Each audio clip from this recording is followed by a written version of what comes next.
Hello, everyone. Welcome to A Blockbuster Year 1985. I'm Brandon Mindell. With me always is Jay Ryan. Tonight, we are traveling to the Forest Moon of Endor, and we are talking Ewoks, the battle for Endor, the ABC Lucasfilm made-for-TV film.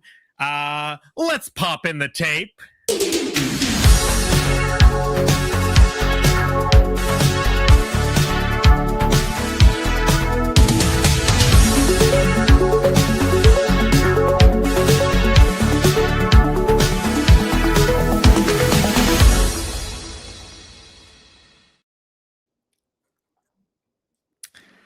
Welcome, everyone.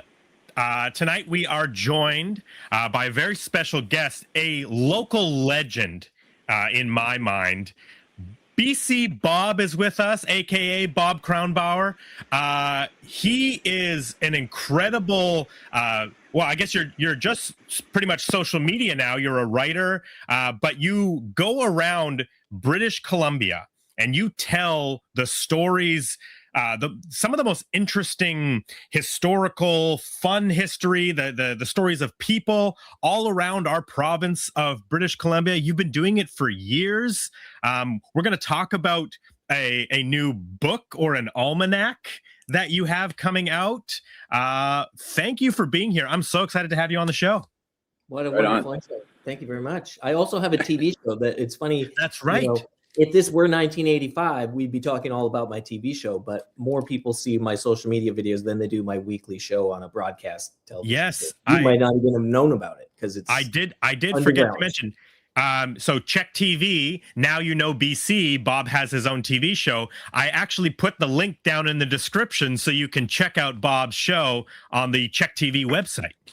Awesome. Rad. I'm a TV guy. I'm an old guy. Look at all this gray hair. I'll go watch it on TV. Yeah, Bob's show feels very much like a cool like cable access like hangout show. It's like you on like one set, you got your chairs, you got your setup, and you're talking to a special guest on your show, but then you're also telling all of these stories from all of your travels across British Columbia. You've got your correspondents out there meeting and talking with the people. It's a great show. Thank you. Yeah, the set it's sort of reminiscent of Wayne's World basement style. And I go all over the province and then throughout the year. And that's my main job is as a content creator for social media. And then I come back and we do 12 episodes a year, half an hour long. And we do an interview. The interview's about 7 minutes long. And then the rest of it is me telling stories. And then we do streeters. So that's one thing that's out in the streets. Another thing that we're doing different now is we're going to the Museum of Vancouver and they're bringing up a weird artifact for whatever the subject is. So each week we have a different subject. So if it's farms, then they show me the egg cartons, which were actually invented in British Columbia. Egg cartons are a British Columbia invention, in case you didn't know. And so they come in and take me around the basement holdings of their archive and show me interesting artifacts. Yeah, Amazing. I mean, yeah. Also, I feel like I live Wayne's World as my life, so to have somebody else who feels that way is pretty wild. Well, that's why I always put this right here because it feels like product placement. Wayne's World, like you should buy my book. And have some pizza and some Pepsi. Like that was the intention. Yeah, The I don't taste imagine of a you new know anything generation. about me, but I also do a similar thing. But it's really in Wayne's house over here. Oh, that's so cool! You got a real talk show set.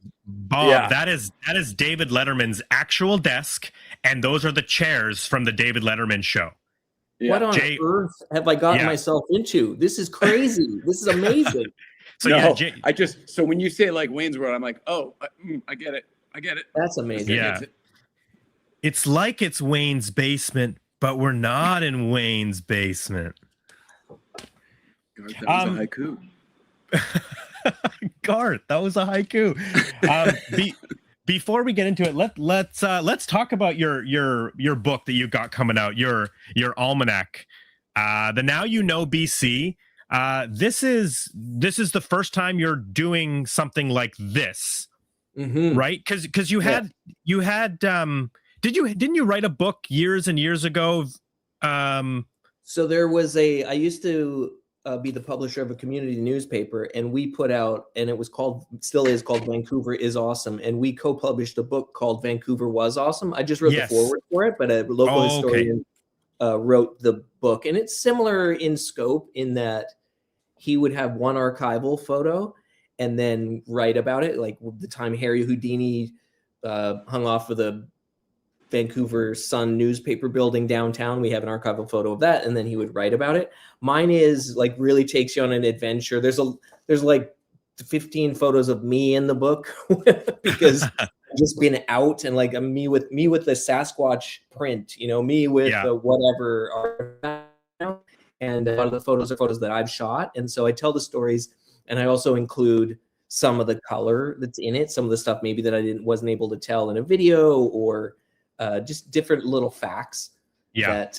make the stories interesting. But they're always more interesting in person, like definitely, because I can expand on them a lot more. And maybe sometimes because my channels are super clean. My TV show is obviously rated G. I don't swear in the book at all, but might get a little scary if we have a conversation. Now it makes sense. The movie pick. Now I get it. Why is that? The G Zone, the 1985 G Zone. I like. I hadn't even thought of that. Yeah, the family-friendly aspect of it. Yeah. Huh. I realized after the fact that when I chose it that it was made for TV, and like I was wondering like why didn't, and I actually thought that I had chosen the first one, the first. Caravan of Courage. I thought we were getting into. The Ewok Adventure. And then when I started watching it, I was like, oh my gosh, this is the second one, and I have thoughts. Oh yeah, we'll get into them. Yeah. Honestly, I was so excited when you picked Ewoks, The Battle for Endor, because I threw it on the list because I wanted to talk about it. I think that there is a fascinating history with these TV special Star Wars series. I'm a massive Star Wars fan. And so the fact that somebody else picked it and wanted to do it, it brought validity to it, because it wasn't me like forcing it on some, a guest in the future being like, you have to do Ewoks, The Battle for Endor. 100% what I thought that would be, because I couldn't believe it was even in our list of things. I had obviously never seen it. Yeah, anybody local to us, and anybody, not local, who's interested in some BC history, I do have the link down in the description to Bob's website, where you can purchase $25, gets you the first edition, the Almanac. And if people are watching, you can see that big, large stack of orange behind Bob. That's what were you telling me? That's 500 copies. So that's 4 deep as well. Yeah, that's 4 deep as well. It's on my kitchen table, and I was worried that it was going to actually break the table. And we got 2,000 orders that we are packing up as we speak. Not as we speak, obviously. I'm sitting here chatting about the Ewok movie, but he's doing it right now, folks. Yeah. This week. I'm trying to make Bob big so people can see. Come on, buddy. You're a good and I'm looking. Yeah, so it actually doesn't look that impressive to me because I've been spending all week doing it, and I tried to stack it to make it look as big as possible. But what I'm trying to find in this thing is your ad, because Brandon, you have been burying the lead here. You are a huge supporter of this project, and you took out an ad in here. Here it is, BC I did. DeLorean ad, and it has sweet full page ad. It says, "We knew this would be a success," because I funded it on Kickstarter, and it says, "Hey, we knew this would be a success. We have a time machine." So nice. So full disclosure, this is not an actual copy of Bob's book. This is my it's my sports almanac. Yeah. So in doing the ad, Bob sent me a full printout of his cover, and I put it on my sports almanac and then put it in the time machine for the photo in order to get sent to printing. It's like one of my favorite things is when you see like an advertisement and it's like somebody holding the advertisement in the advertisement, and then it just like gets smaller and smaller and smaller. As soon as it was like, okay, we're gonna support Bob's Kickstarter, I was like, I need to put the almanac inside the time machine. It was a no-brainer on my end. Yep. Yeah, I'm very excited to get it. Oh, thank you We very were going to much. come out and see you today because my son actually has a Miata now, like your Miata Ooh. that you have is a red Miata, and he wanted to show it to you. He's so stoked to come out and see you. And so I was going to bring you one in person, but it didn't happen. Oh, well, you guys can come anytime. Come check out the the MacGruber, the screen used MacGruber Miata. We just added to the collection a few weeks ago. So What That year guy's is a it? freaking genius. it's a 96. Okay, his is a 92, same color though. It looks identical And to the untrained eye, which is mine. What's funny is my sister and her boyfriend, they both have Miatas as well. I don't remember what years there are, but all of a sudden our family now has 3 Miatas in Daily drivers? Are they daily drivers? um Like they always yeah. drive their Miata? My sister's boyfriend Troy, he pretty much he probably doesn't drive it to work, but on the weekends, he drives his Miata a lot. I don't know what state it's in right now. He's always tinkering and fixing and repairing it, and I don't know how often my sister drives hers. I think it was kind of just a project that they were doing together. They both have matching red Miatas now. That's what couples do. Red too? Yeah, they're both red Miatas. Yeah. That's fantastic. Well, let's get into it. The Ewoks, Battle for Endor. Actually, you know what? Let's start here. Let's start with our journey of Star Wars, because and we don't have to. I'm just curious. You just want to humiliate me. All right. It's not a humiliation, Jay. It's a discussion. Okay. Bob, when did Star Wars in general come into your life? Have you been a Star Wars fan for a long time? Lifetime. Yeah. And so I'm 49, and so the A New Hope was big right before I was born, and then I think the first one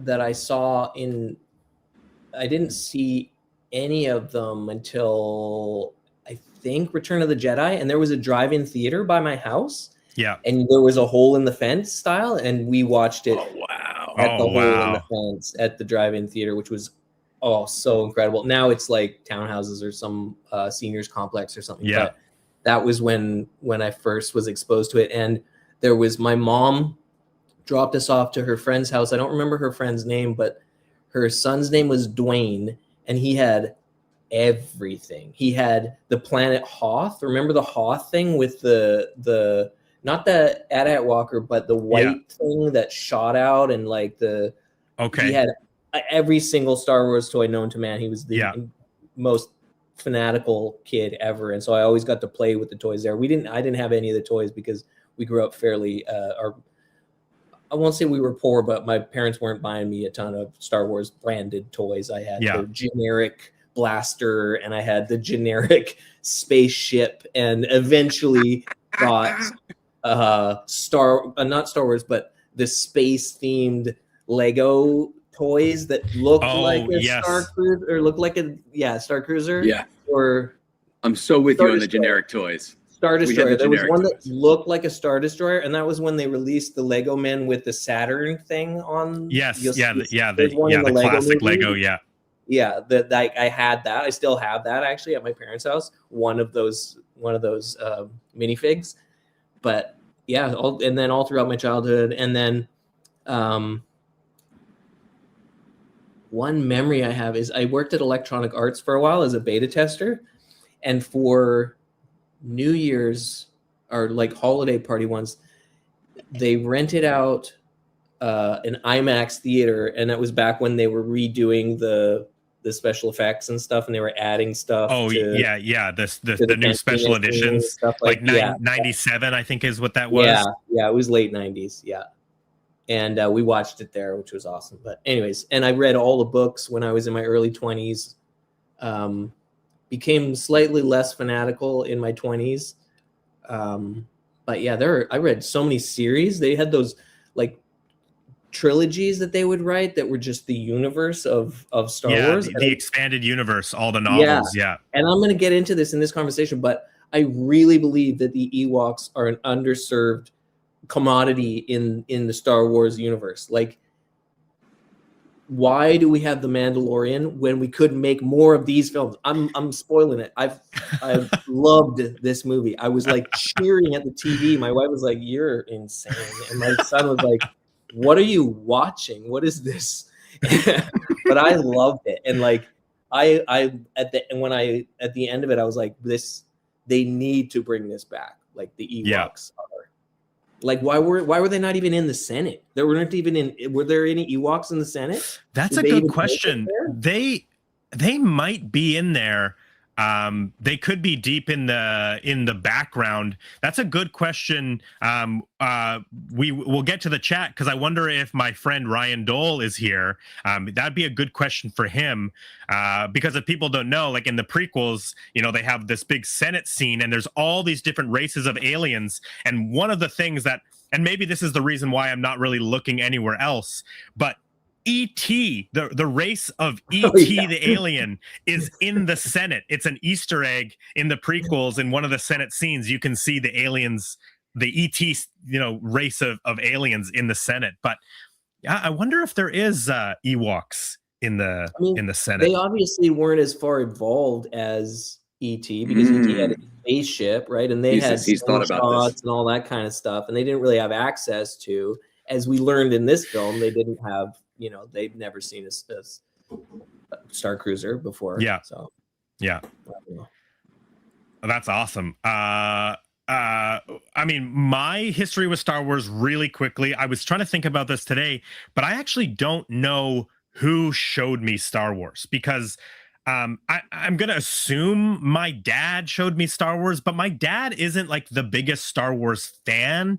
I'm sure he enjoys the movies. I have a memory one day where I think either he was sick or I was sick, and we watched all the Star Wars movies in our we had a theater room like in our basement with like a little projector screen.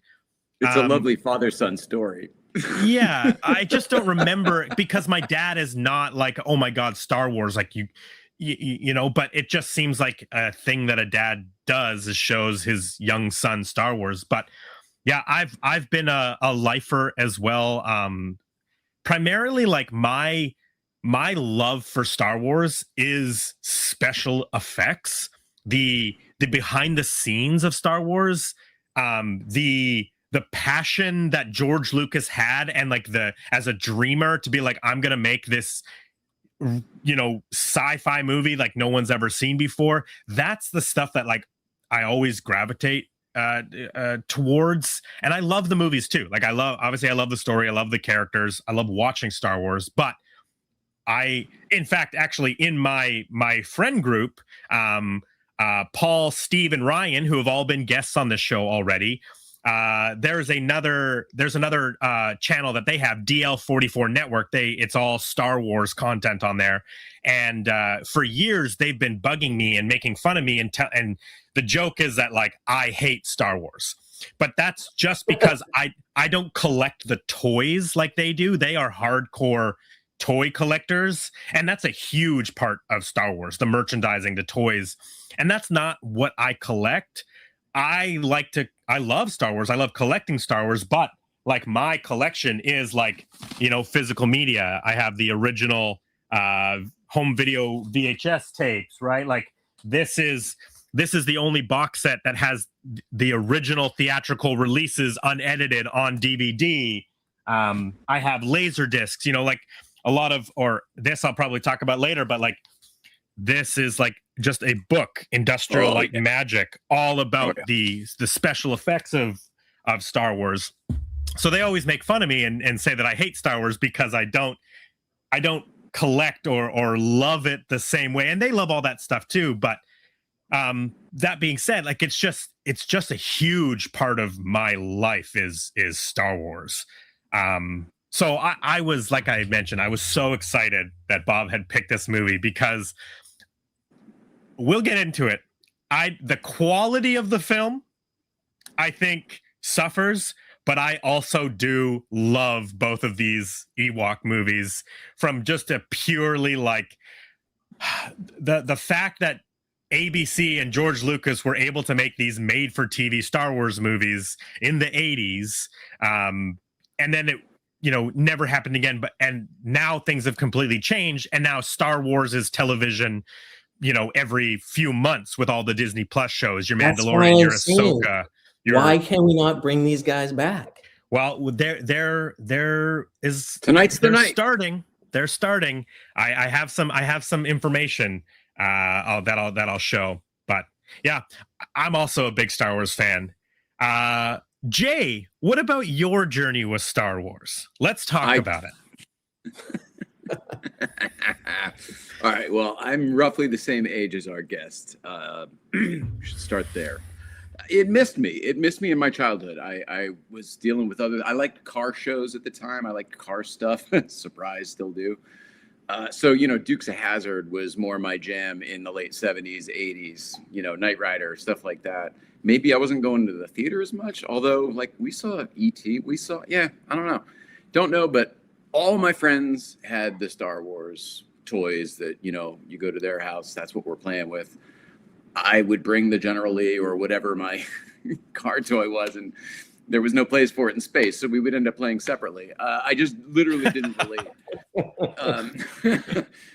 There's room for the Dukes of Hazzard in space. Yeah, exactly. The General Lee can jump the Millennium Falcon. Yeah. That would be awesome. Oh, man.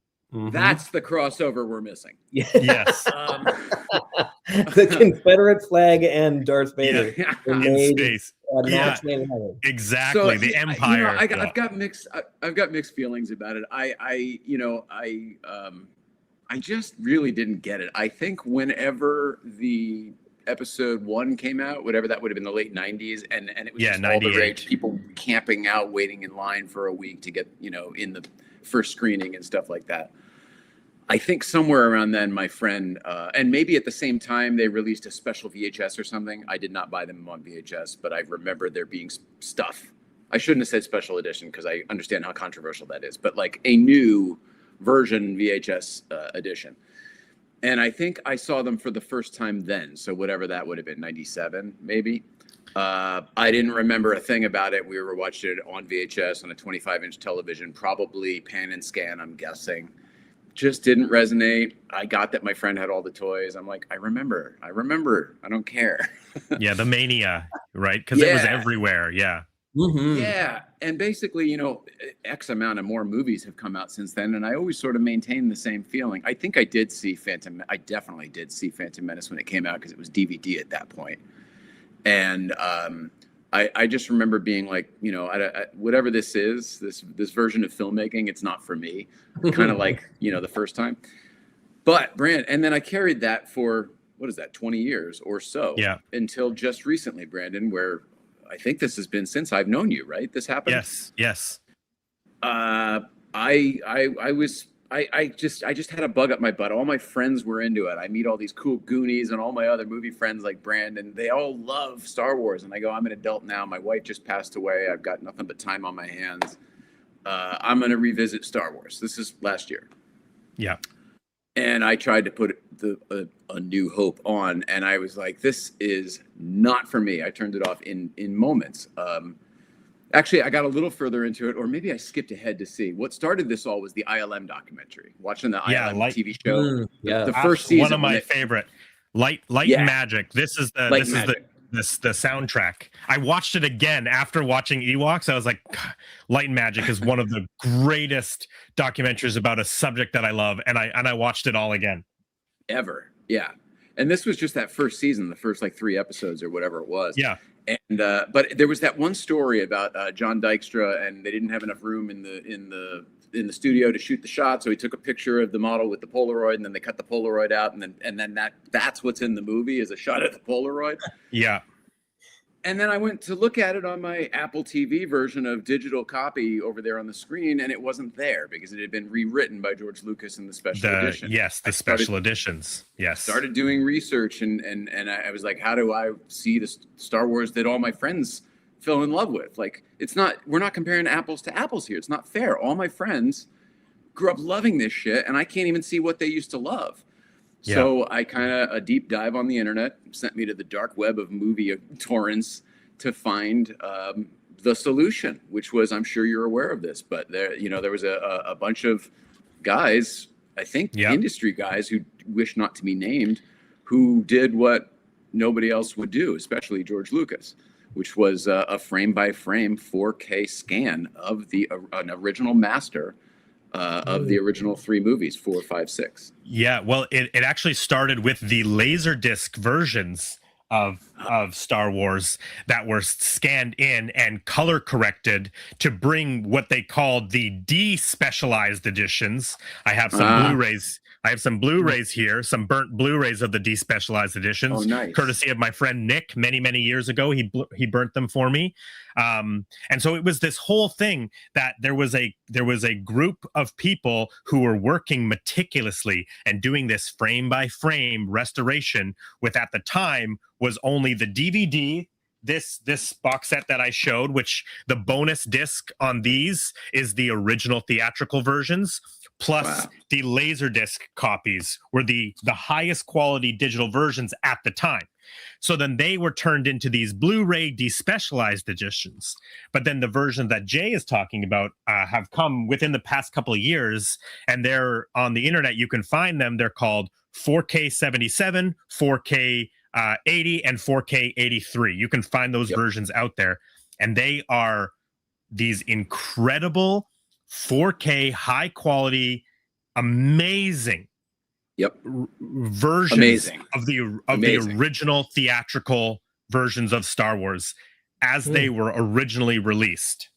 Yeah, I mean, so, and then obviously, if you couldn't tell by the difference in tone here, I fell in love. I watched the first 2 back to back. I thought I would just check it out to watch a few minutes of it. I got so involved in it because it was beautiful. It was what filmmaking was in 1976, 77.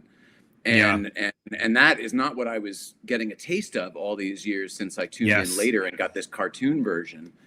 And so I just fell in love. I thought it was oddly romantic. I thought it was beautiful. I loved the all of these guys working on it. I loved the style of model making and all the effects and everything. But previous to today, I had only watched the first 2. And so today, in prep for this, I watched Jedi, which I am. Oh, you've never seen it? No. Yeah. That's but you amazing. like it, obviously. Okay, I did not. I think I had built the first 2 up so much in my head at this point that I was like, overall, I liked it. But there was just a lot of Jabba's palace and a lot of Endor that I did. Maybe so, but again, first time through, so I probably missed a lot. But when you said. I probably need to do all 3 like on a snow day or something. When you said you didn't like A New Hope, I was like, oh, you should just fast forward and watch Jedi because talk about a strong finish though on Jedi. Wow. Yeah. What the hell? As a guy who doesn't know Star interesting. Wars and just got to experience that for the first time, what the hell? The father-son of that's why I was joking about you and your dad. Yeah. It's a beautiful father-son interesting, story. Yeah.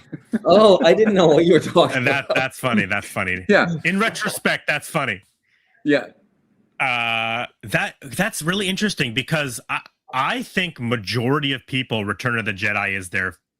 Well, actually, no. I think Empire Strikes Back is probably most people's favorite.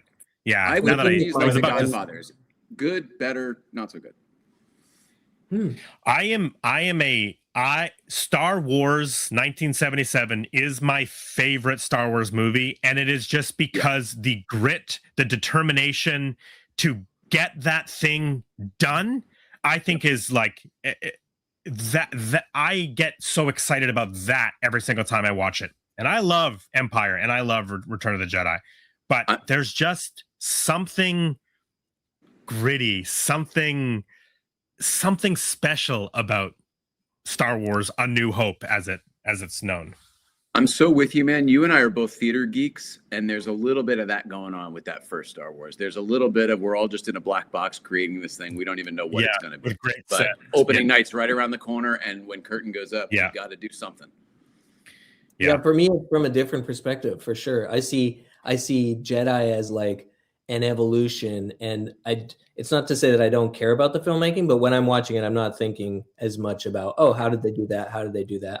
I come from documentary, and so a lot of the times I'm thinking about that kind of thing, like, oh, how did they get that person to say that? Or like I look from a different lens, and it's interesting. Like you guys are deep in this, and for me, it's like, oh, cool, and they introduced like Ewoks and this fun, like I love the Ewoks, like, which is maybe I don't know if that's rare, but you're moving story around in your head, and I think I'm getting caught up on technique because I'm such a production guy and in the industry and stuff. In the other side, I think I'm looking at that stuff probably and getting caught up in it.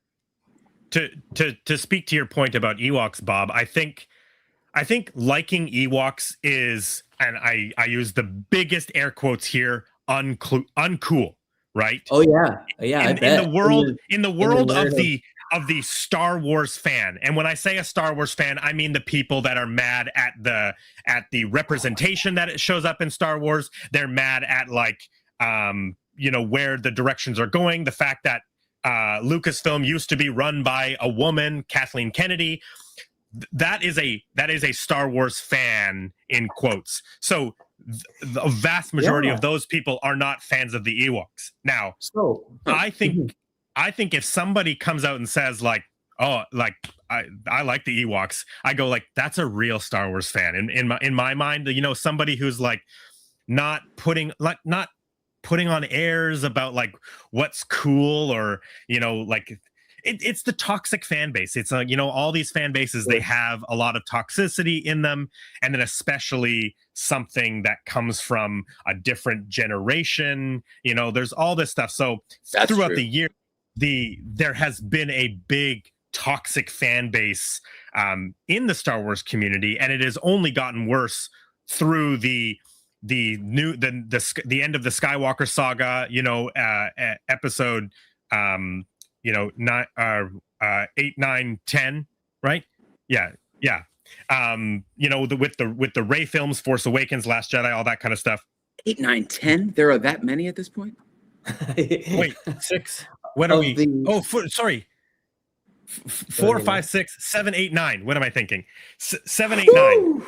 But then you have so much more work to do. All the other series, Mandalorian, and that kind of stuff too. Like you have a lot of viewing to do, my friend.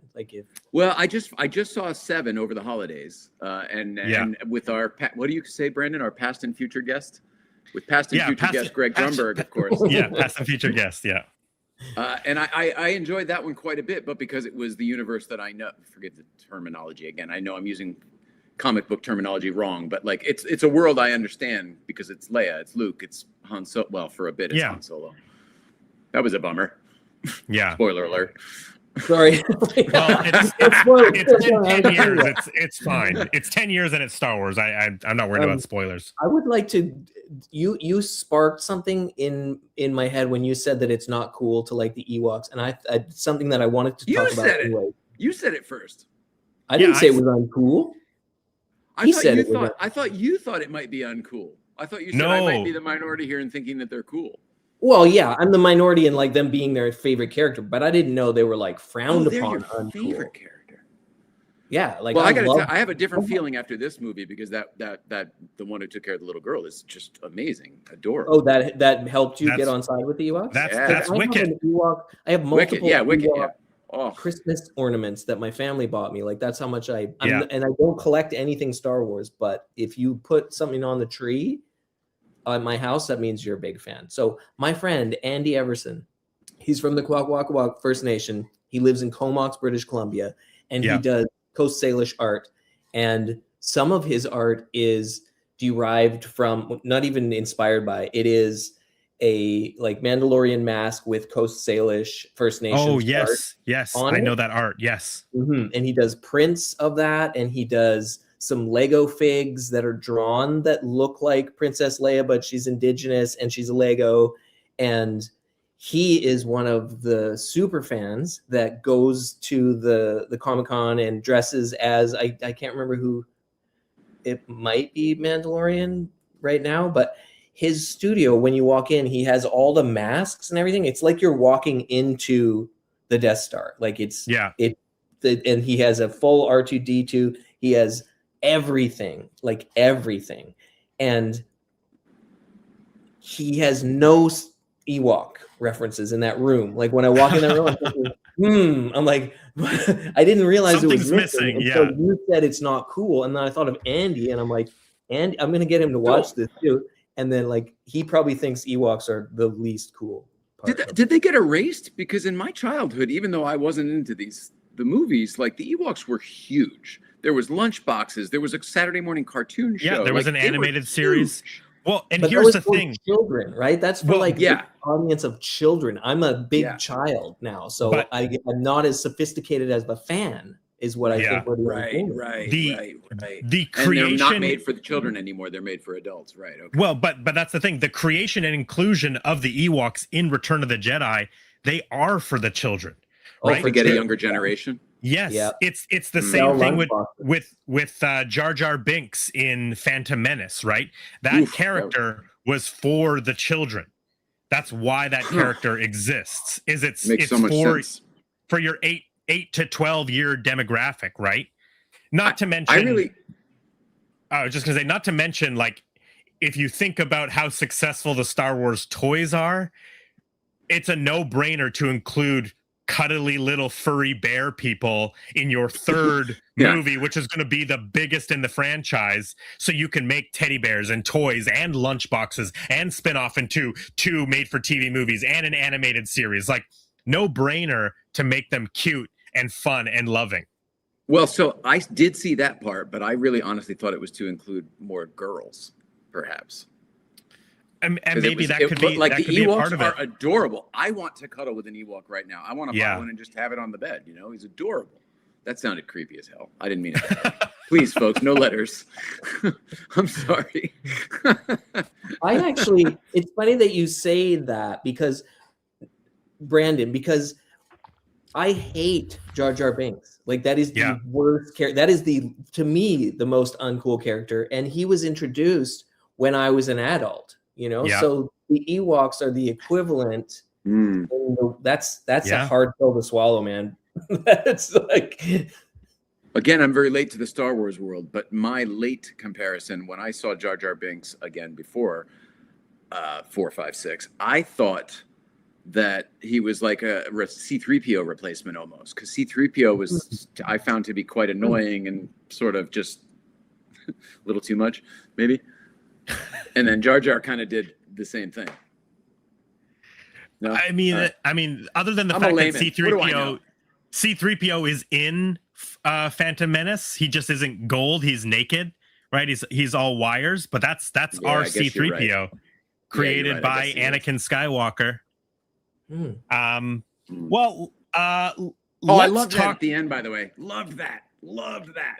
When he could, I'm almost over this song when we're in Endor and it's the end of Jedi. But then you get Obi-Wan and Yoda, and then Darth Vader shows up. Oh, that was awesome. Some random other guy. Yeah.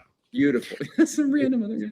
Which I loved changed to Hayden Christensen in the special editions. That's one of the big changes that they made. No. Yeah. So the whole scene on the floor with the take my mask off and no, you'll die. No. Sorry, not that. I thought you were talking about the Force ghosts. Yeah, no, I was. But they changed the guy on the floor to Hayden Christensen a few minutes later. What is that actor's name? Sebastian something. That he stays in the movie. They didn't like change it out to Hayden Christensen. It's just the Force ghost at the end of Return of the Jedi. They include Hayden Christensen. But we do because we've seen the prequels, right? So, it's weird. It is an ever-changing document. Those special editions. Not everything was done in 1997. George Lucas was messing with it throughout the years. That's so fucked up. And there's people online that sucks. It does suck. There is an amazing documentary called The People versus George Lucas, and it's all about the changes to the Star Wars movies and how upset it made the Star Wars fans. I haven't watched it in a number of years, but I remember really, really enjoying it. And it's all about that discourse of him changing Star Wars, a film that at that time had been, 20 years already had been out, and then he starts messing with it because, and they sort of go into this in the Light and Magic documentary on Disney Plus, that the digital technology was catching up, and he was kind of using it as a testing ground to see what he could do. so that he could end up making the prequel movies, knowing that ILM, Industrial Light and Magic, his special effects company that he started, was able to handle the digital work that was needed for his vision of the prequel trilogy. What you are describing, though, to me is the biggest case for physical media that I've ever heard. Oh, yes. Like, he's just going to go keep changing my Apple TV versions over here forever. Yes. Like, oh man. bullshit. And yeah, Sorry. Excuse me. It's true, because you're right. Like, if you don't own it on a physical disc, right? Then George Lucas can change it. Yes, that file can be swapped out with their current edition. And was it last year or 2 years ago? Return of the Jedi got re-released in theaters for an anniversary, and I went with my sister and her husband. And I don't ever watch. Driving their Miatas? No. This is my other sister. This is my sister Megan and her husband Sam, who's, I should say, is about to have a baby tomorrow. So we're really looking forward to it. Nice work, Uncle Brandon. So we went to go see this anniversary screening of Return of the Jedi, and I was so excited, so pumped, but I never watched those special edition versions or any like, I have the box set, I have the Blu-rays and DVDs, but I only ever watch either those new 4K fan restorations of the theatrical or my despecialized Blu-rays. That's all I ever watch. And so I had forgot how much has changed. And the thing that I was the most excited to experience in the theater was Yub Nub, the Ewok song that they sing in celebration at the end of the movie.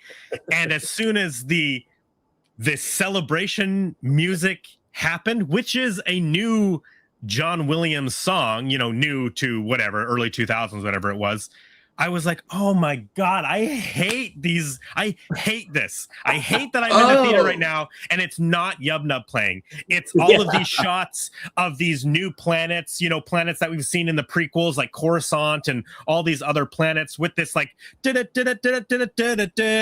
this like celebration fanfare music. And I'm like, that's like at the end of part one. Yeah, I just want Yub Nub in the movie theater. That's what more can I ask for? It's so the little song I was joking about before gets rewritten in the special editions to what you just described. It's completely the Yub Nub. What the fuck? Yub Nub. Me again. It's completely gone. I'm starting to understand why all these fans hate George Lucas. I really used to think it was bullshit. I was like, leave the guy alone. He's a filmmaker. Who gives a shit? It's just a movie. But now I really am starting to get it. It's obscene. Even you text me a photo today, Jay, of Cy Snoodles, the Jabba's Palace musician, who is a fully articulated puppet. Even she is replaced in it as a full digital character, and they changed the song. Yeah. Oh my God, that's the worst. I hate that character when I love that character. One. Cy Snoodles. No, when they show the digital. I mean, the change. It's all these looked amazing. I just can't get over the transfer. The prints are amazing. They're unbelievable. So freaking good on the big screen. So yeah, they completely changed and updated her song as well to Jedi Rocks is the name of the song. Was she in a recent one? Like, is that where I've seen her recently, all weird and digital? Well, that is probably just the special, like the special edition version. Is it the one with the lips? Yes. Yeah. Mm-hmm. Yes. It's a full digital character now in those versions, not the puppet. That was actually created by Phil Tippett. No way. Dinosaur supervisor. Yep. Big puppeteer, does all the stop motion for all the Star Wars movies, and worked on the film we're here to talk about tonight, Ewoks, The Battle for Endor. That's what I was going to ask, because there are some, I mean, it seems like it's all practical effects for the most part, right? Yes. Or no? Yeah. Oh, this is 1984 or 1985 shot. This is all practical effects. There's some cool ones that I want to talk about, but mainly, there's stop motion, there's optical effects, there is, puppetry, mask work, all the marauders, all those masks. It's just wild. So with obviously the success of Return of the Jedi, the inclusion of Ewoks, 1983 is when Return of the Jedi comes out.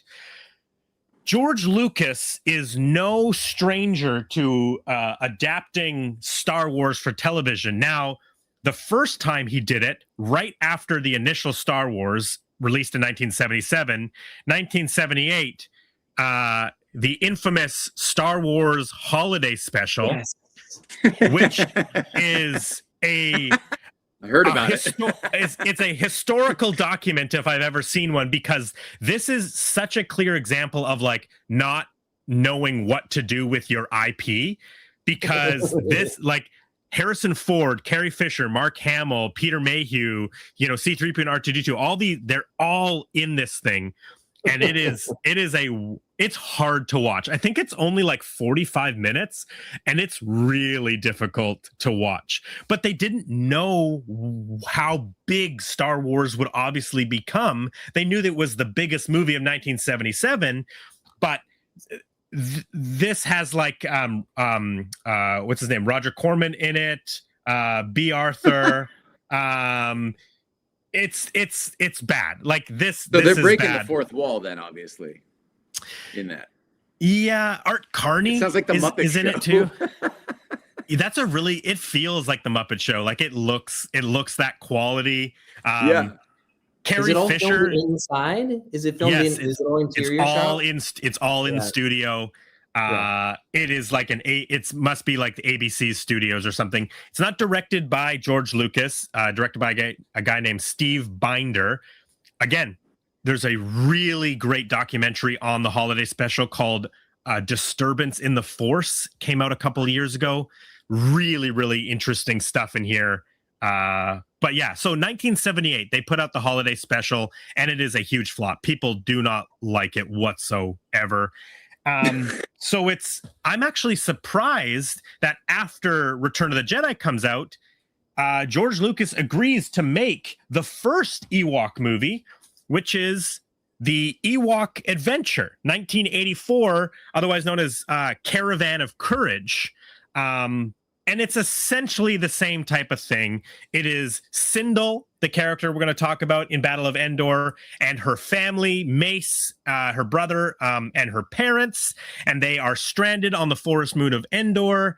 And then Mace and Sindel, their parents are taken away by this big creature called the Grok, which is like a giant creature that they shoot in like slow motion, so he seems like big and heavy steps. And so the adventure is they have to team up with the Ewoks and go and save their parents from this giant creature. And this was wildly successful for a television movie. 65 million people tuned in to watch. I tuned in when it came out. Like we watched it on my TV. Yeah. Yeah. Would that have been like a Sunday night ABC? It's exactly what it is. And I remember it those. came Michael out. Eisner used to host them, that whole thing. Yes. So wow. November 24th, 1984, the Ewok Adventure comes out, the first one. Huge success. So what do is they plan for next year, November 24th, 1985, they're going to have another Ewok movie. And that's how we get Ewoks, The Battle for Endor. So the movie we're talking about tonight is the sequel, and it's a huge turnaround because this movie is still an hour and 37 minutes, right? To fit into your 2-hour time block for your commercials.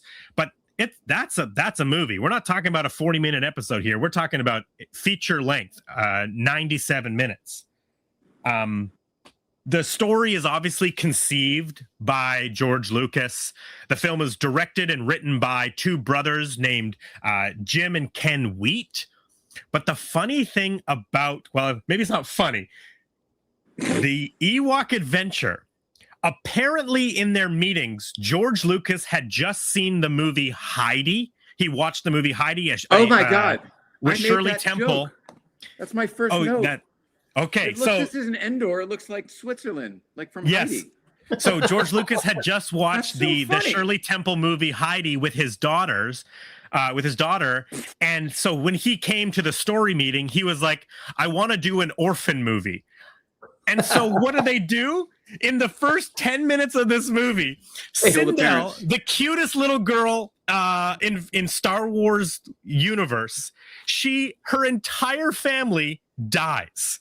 I thought they hadn't died. I thought her little bracelet was malfunctioning. Are we doing full spoilers? Like, are we going to talk about? Oh yeah, yeah. Okay. Full spoilers. So, Mace, the most unlikable character in the first movie. He had the vibes of the character from National Lampoon's Rusty. He had like the same vibes as that kid. Unlikable character. Yeah. And when he died, I was like, "Oh, that's a shame." But then both of the parents died. I'm like, maybe it's her bracelet. Like, there's no way they would just immediately kill those characters. No, and then they're gone for the whole movie. And I was waiting for them to come back, almost like it was a shock. No, and a little peek behind the curtain. Jay texts me today saying, "Do I need to watch Caravan of Courage before watching?" I was willing Battle to. Bender, and I was like, you know what? I knew. I was like, I just don't. I don't want to subject you to it, to like force you to sit through the first Ewok movie. But I was like, I need you to know that the entire movie is Mace and Sindel going to save their parents. So the fact that the second movie that we opens throw it up, away, Yes. Throw it away immediately. Everything is gone. We barely see the mom. She's gone. And then Mace dies. And then we get a little bit more time with the dad, played by Paul Gleason, who we just talked about last week as Richard Vernon from Breakfast Club. Mess with the bull, get the horns. He plays Jeremit, I believe is the father's name. Jeremit. He's not in the Ewok adventure. It's a different actor. So they brought Paul Gleason to play the father for, I guess, 2 scenes, because he has the interaction with Tarek, our big bad of the movie, and then he gets shot in the back, and then sort of has what would be, I guess, like the emotional scene with Sindel saying she has to go and be with the Ewoks. The Ewoks, and he's like, "You're going to be with me forever." And then Wilford, sorry, I won't spoil. You can introduce one of the main characters, but I have a question.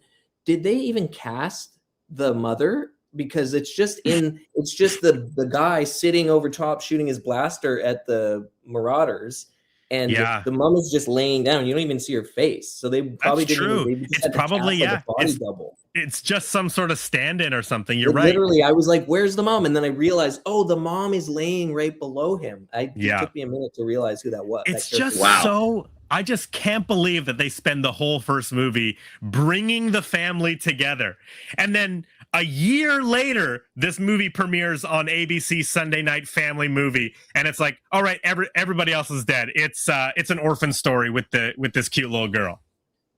Like, imagine the moment Marty, Doc, and Jennifer get to the future and Back to the Future 2, he just pulls out a gun and kills Doc and Jennifer.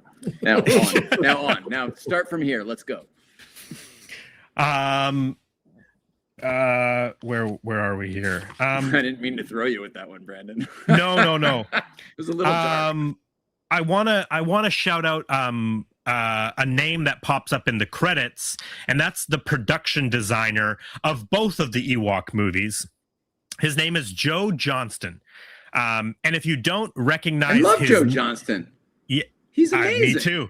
If people don't recognize his name, not only was he involved in the making of the original Star Wars trilogy, he was a storyboard artist. He worked in the model shop. He was a designer. He designed the Millennium Falcon. That was one of his big jobs. Is, again, in the Light and Magic documentary, they talk about how the ship was sort of a long ship with like a whole bunch of engines on the end, and that was supposed to be Han and Chewie's ship.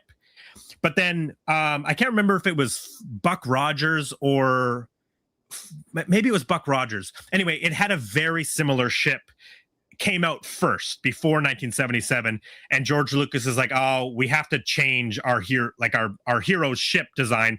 It looks too similar to that ship." So Joe Johnston was tasked with creating something that was wildly different in design, and that's how we get the circle disc with the prongs on the front and the cockpit off to the side, because the model shop had already made the cockpit and the radar dish. So the only request that the model shop had was, can you just incorporate this cockpit that we've made and this radar dish? So he designed what is one of the most famous starships in film history is Joe Johnston. And then, but what do you do in '84, Brandon? 84?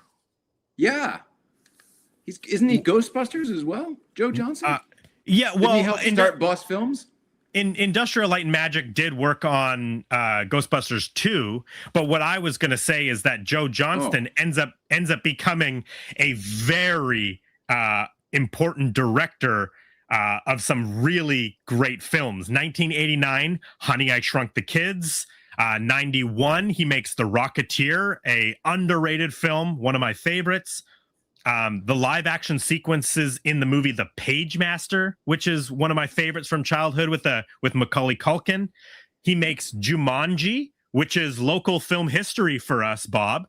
Jumanji was shot out here in British Columbia. Jurassic Park 3, which I think is misunderstood. A lot of people don't like Jurassic Park 3, but I love it. I wasn't a huge fan. I actually watched that at a drive-in theater as well, long before after drive-in theaters were big, and I don't know, I didn't get it. You know what? We are so far into the Jurassic series that as far as I'm concerned, Jurassic Park 3 is a masterpiece compared to some of the later Jurassic World movies. Okay, that's fair. That is fair. But then Joe Johnston also made the first Captain America movie, the Chris Evans First Avenger, Captain America First Avengers. So this guy that started drawing storyboards for Star Wars becomes the production designer on these Ewoks movies. He ends up becoming quite a big director. And one of the stories that I love from Light and Magic is Joe Johnston after Star Wars, A New Hope, Empire Strikes Back, and Return of the Jedi. He kind of got a little bit burnt out and he wanted to take some time off. He didn't really want to do Star Wars stuff anymore, all the drawing and all the decisions process. He wanted to go to school. And George Lucas came to him knowing how much of a talent he was and how important he was. He said, I completely understand what you're going through. Would you like to go to film school?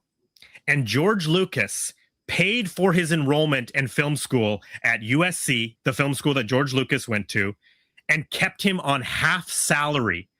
And then during the summers, Joe Johnston came to work on the Ewok movies, being the production designer and second unit director on both the Ewok movies. So I just love the idea that George Lucas saw something in this young man and was like, I'm gonna put you through school. I don't want you to worry about money.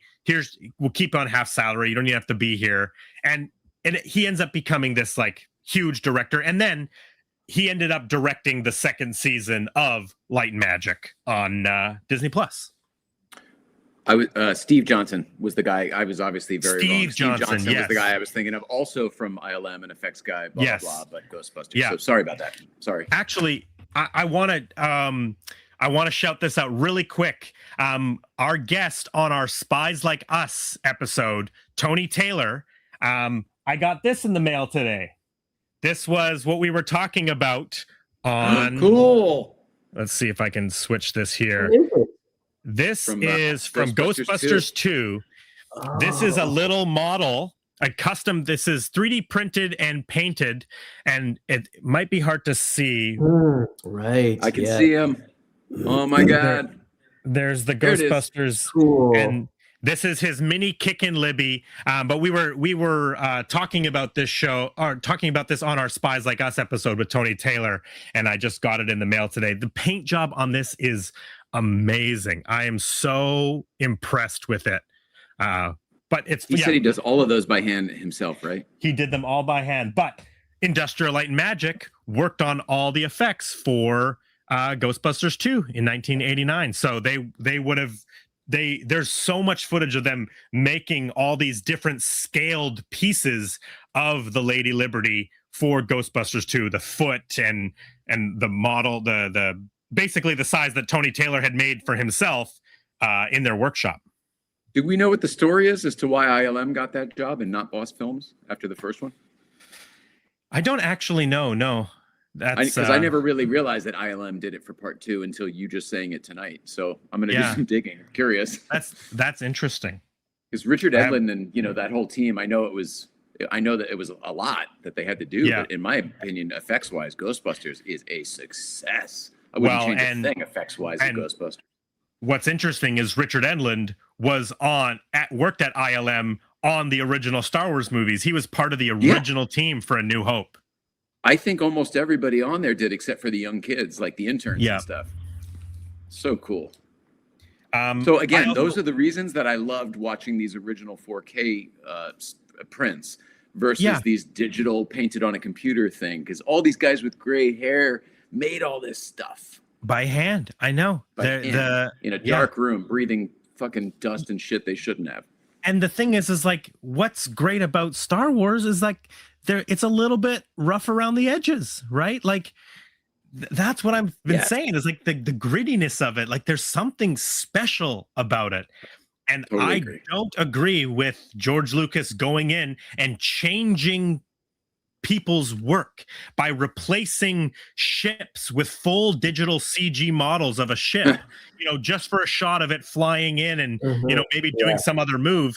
He's completely taken out somebody's work of building this tactical model out of model kit pieces and the painting, and then to put it onto this rig with the motion control camera to composite all the layers of film for the optical viewing. Like, it's the process of making these shots of one spaceship flying in a starry, space, the emptiness of space, the amount of time and effort and people all involved in one shot.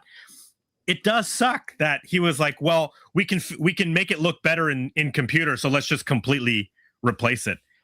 And one of the things that he did is he added blinking eyes to the Ewoks in Return of the Jedi.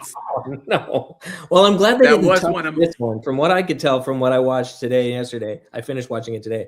Nobody has touched this, and they probably won't touch it. No, they probably won't. Although it is cool that there's like an HD version of it. Like they scanned a film copy of this movie because you're right. I have a DVD copy of both of the movies. This is a 2-pack. This came out in like 2004 or something. And the quality of this is terrible, right? Yeah. I wasn't thinking of that when I was watching it, but thinking back, definitely it's an HD quality. It's so they've preserved it, and they have never released the Star Wars holiday special, though Star Wars itself and even Disney and the Disney parks, they've started putting things into the parks and honoring the holiday special, because this is all about Chewie's Life Day, the Wookiee planet. They celebrate Life Day, and that's why Chewbacca's wearing like this red robe. I remember it centers around him, the Christmas his family trying to get home for Life Day, which is essentially their Christmas.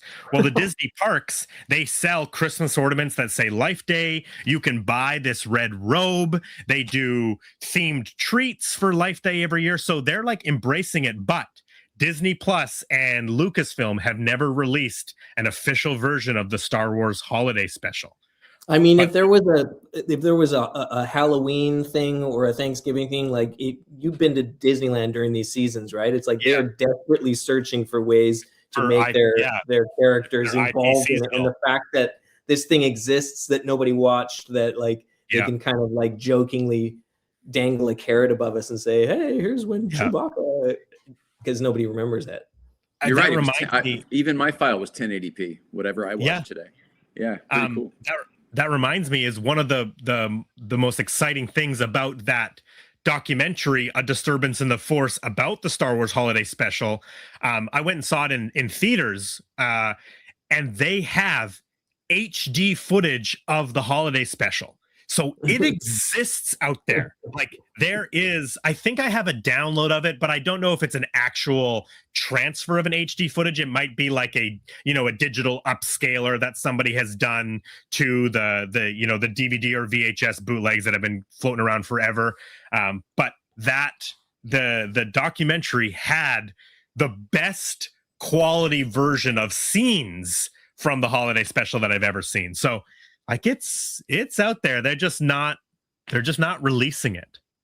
What would they have filmed this made for TV special on? Was it filmed on, would they film it on 35? I don't know anything about it looked like 35 to me. Okay. Huh. Yeah, definitely 35. In fact, I actually think it looks pretty good. Like for a TV movie, this looks great. I didn't know it was a TV movie until you said it in the intro. I didn't know it was an ABC made for, but I mean, I could kind of assume it. My son said it as I was watching it. He's like, what's this made for TV garbage or whatever? Yeah, exactly. The other guy I want to shout out is Phil Tippett. Sort of briefly talked about him. He is a creature designer on all the Star Wars movies, but he's also the god of stop motion animation. So he designed the creatures that we see in the Ewok and did all of the stop motion. In fact, one of the interesting things about the Ewok movies is these Disney Plus shows, they are starting to bring in items that appear and originate from the Ewok movies. Right. So that was one of the characters that I loved in this. There's that running scene where it's running completely across the screen towards the end. Yeah. So these are called blurgs, BLURRG, a blurg, and it is a bipedal, weirdly balanced, like tadpole-looking creature with a big mouth. So this was created by Phil Tippett, and it only appeared in the Ewok Battle for Endor. And then many, many years later, in the first season of the Disney Plus Mandalorian show, a character voiced by Nick Nolte rides a blurg, which they brought back into the Star Wars universe from the Battle for Endor. And so, did they make a toy of that? Was there a toy of that? I feel like I've had a friend who had a toy of that was hard to stand up. Yeah, I actually don't know. Again, that would be a great question for my buddy Ryan Dole or even Steve. Steve 3 might know. I don't know if they made a blurg toy. They have now because of the Mandalorian. There was the reason I even had this shot that I held up before was because I had taken it. If you for a friend who had the toy of way back in there, you can see this spider-looking creature that was walking by. Yeah, and he had a toy of that, and I always thought it was kind of cool. And he's like, "Yeah, it's barely even in the movie. Nobody even knows what it is, but I thought it was cool." And then I spotted it in this release. It wasn't painted over. Where did you find the blurg character, Brandon? You're like the Nardwar of Star Wars, bringing out these facts. Like, that was wild. It's just honestly, okay, like I haven't even talked about this, but like I just love the history of Star Wars. This is my Battle for Endor Japanese program book. Cool. So there's Sindel, there's Teak, who we'll talk about, but yeah, this is just full of photos. Cool. But yeah, it's all Japanese. Oh man, I love it. But I love collecting stuff. This is not Battle for Endor. This is there's some lobby cards. This is Caravan of Courage. Actually, I forgot to grab something. Speaking of Teak, I'll grab this real quick.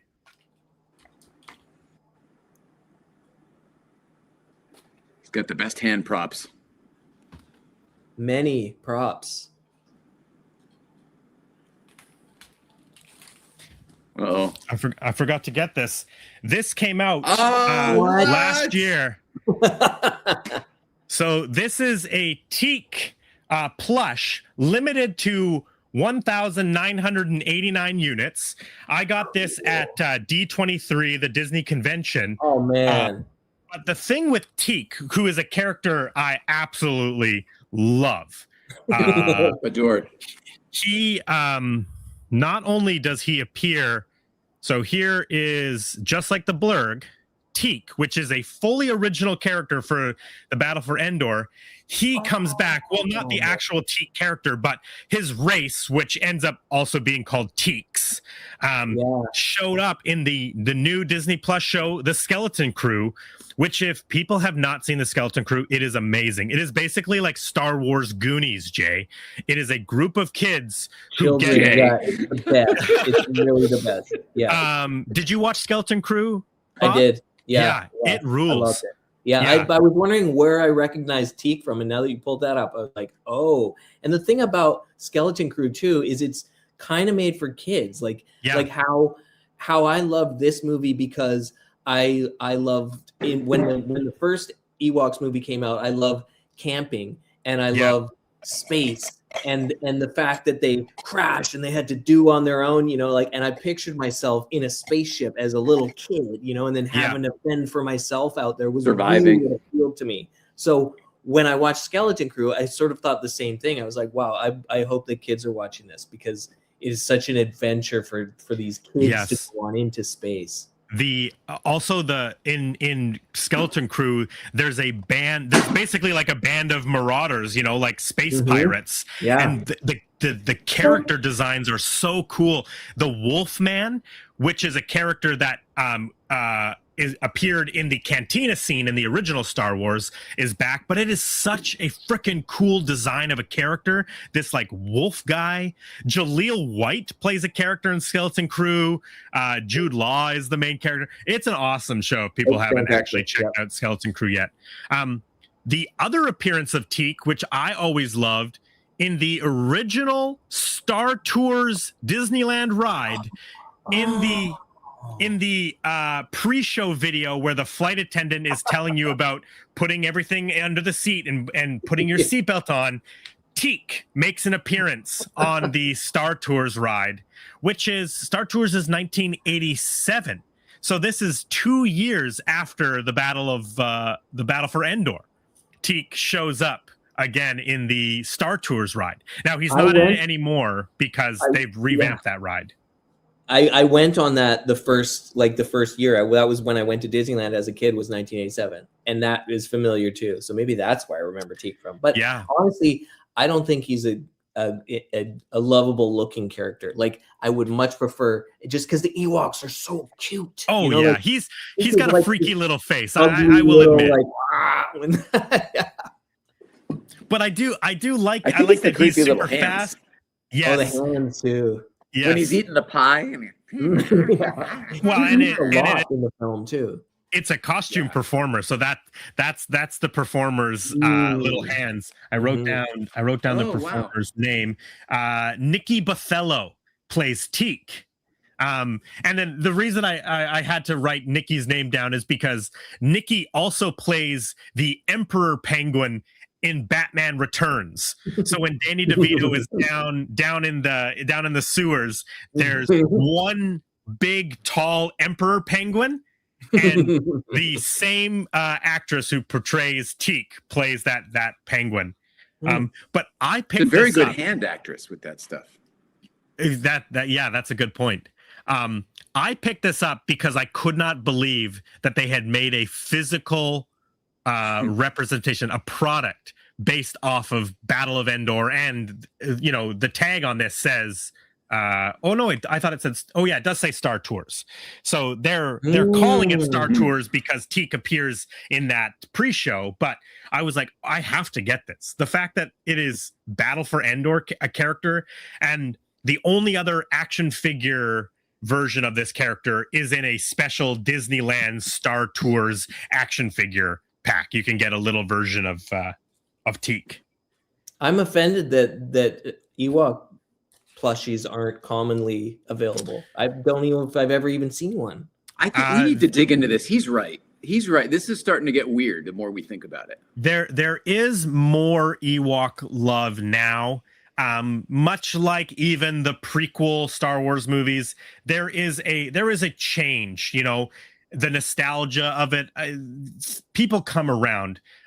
So there is more Ewok product out there now. There's like even I've seen recently, like, you know, those like mystery boxes, like the blind boxes for everything. There's a bunch of Ewok ones now. You can get little, you know, mystery Ewok characters. So it is coming around. I'll let you know, Bob, if I see some Ewok stuff out in the wild. Fantastic. Thank you. We need like little 3 foot tall, little real life size Ewoks. That you can put around the house. There's many R2D2s out there, but obviously, exactly. Character, but justice for the Ewoks. Justice. I'm with you. I'm 100%. All of that blurg and Teak Talk was to talk about Phil Tippett, who is our stop motion animator and our creature designer. He worked on obviously the Star Wars movies, you know, those AT-ATs from Empire Strike Back. The Rancor is his design, and you know, the stop motion from Return of the Jedi. But also, he is the animator of Ed 209 from RoboCop, the big bipedal walker from RoboCop. Cool. And the most fascinating thing is Phil Tippett was originally going to do stop motion, or what actually became go motion, a new technique for Jurassic Park originally, because they didn't think that they could do the dinosaurs in Jurassic Park with full CG characters. So they were going to do this go motion process, which they had been developing. And essentially the difference between stop motion and go motion is stop motion is every frame you move the character a little bit, you take a picture, 24 frames makes 1 second of film. The difference with go motion is the exact same process, except it has to do with how the shutter of the camera opens and closes, and it allows motion blur, and it makes the stop motion not look so jittery, right? If you watch an early stop motion, there is even the blurgs in Battle for Endor definitely has that. It's very jittery, and part of that was because the budget for Battle for Endor and the Ewok Adventure did not allow for the go motion process. So Battle for Endor actually is the last stop motion project for ILM. Everything after that is this go motion, but it just affects it ever so slightly that it creates motion blur on these puppets, allowing them to look a little bit more realistic. And that is a process developed by Phil Tippett. Now, the thing with Jurassic Park, sorry, do you have a question, Jay? I do, but it's really it's the same thing. You mentioned him being the RoboCop walking thing, right? That he did that. Yeah, Ed 209. Yeah. Having just watched Jedi, I was taken by those things walking in the forest that they were riding in. It was almost War of the Worlds like, and it looked the same. I thought, oh, that's just like RoboCop. Yeah, you're talking the two-legged walkers, right? Yeah. Yeah, ATSTs, yeah. So similar. Same guy, you're saying? Yep, Phil Tippett. Yeah, Phil Tippett and his team. So what I noticed on all that was the stop motion was fantastic. It was really more amazing. The matting around. It was the matting of the background against the stop motion effect that I was drawn to, because I couldn't figure out. I go, why am I noticing it? Why am I noticing it? Because the motion itself was really good. Well, and I think you're exactly right. I think the only thing that sort of dates a lot of it is that matting process, and that is because they're actually, a lot of the time they're layering multiple layers of 35 millimeter film together to create the final image, and then putting that through a process which puts it on a new singular piece of 35 millimeter film, and that's where sometimes you get the degrading look. Maybe it looks a little bit faded. It happens sometimes in Battle for Endor. You'll notice that the forest looks all, you know, lush and green when it's Wicket and Sindel sort of walking, because they're actually shooting that. But then when they go to a special effects shot like the blurgs, you notice a shift in like the color, the atmosphere change. And the grading. Yeah. Right. Everything looks a little bit different because that film has gone through a different process, and it is kind of degraded a little bit just through shooting through multiple layers of film to put it on the final finished film, actual film reel that gets projected, and what we see combining everything together. The tech we had at the time. Exactly. And it has a limitation, which is, why George Lucas wanted to adjust things. Now he went too far, but I understand why, because of the way those changes and the matte lines as you're talking, it shows us the effect, right? Yeah. Right. It points at it instead of trying to blend it. Yes. Is he doing this to make money? Like, is he going back and doing this and fixing things for is there a profit reason for it? I mean, other than the fact that he knows that he can put the movie in theaters again and sell more home video, I think it honestly is just his obsession. George Lucas was really disappointed with how Star Wars A New Hope in 1977 turned out. The vision in his head did not match what he ended up getting on screen. He thought that it looked cheap, right? And in a way, it kind of does, but there's a charming aspect to it. That's what we all liked about it. Yes. But the homemade for the creator of the universe and the man who, worked, put his blood, sweat, and tears into bringing this project to life and this world to life, he walked away from the final version of Star Wars going like, oh man, I wish the effects looked better. I wish things were better. And he was supportive of his team, right? He got the right people. He found the people, and they were pushing the technology to the limit of what was capable in 1977. They were inventing technology, right? The motion control cameras that they used to film all the spaceships flying were completely original designs to control the motion to replicate the same move every single time. So, like, he is an artist, I think, first and foremost, George Lucas. So I don't think it's for monetary gain. I think it is just an obsession with making it how he envisioned it, right? And it essentially he went a little crazy doing it, right? Yeah. I think it's the opposite. Yeah, I think you're right. I think he had the idea of trying to do what you did, but like you just, it's like plastic surgery. That's what I was going to say. Yeah, like, this is poor Joan Rivers at this point, or pick somebody who's just went a few maybe past what some other people where they might have gone. Maybe someone beloved who's in the news currently, and there's a conspiracy theory floating around whether or not they're a real person or not. Yeah, a Canadian, a wonderful Canadian man who I love, a hero of mine too. Yes. Do we have thoughts? Or are you guys entertaining the fact that might not have been him? Because I'm convinced. Oh no.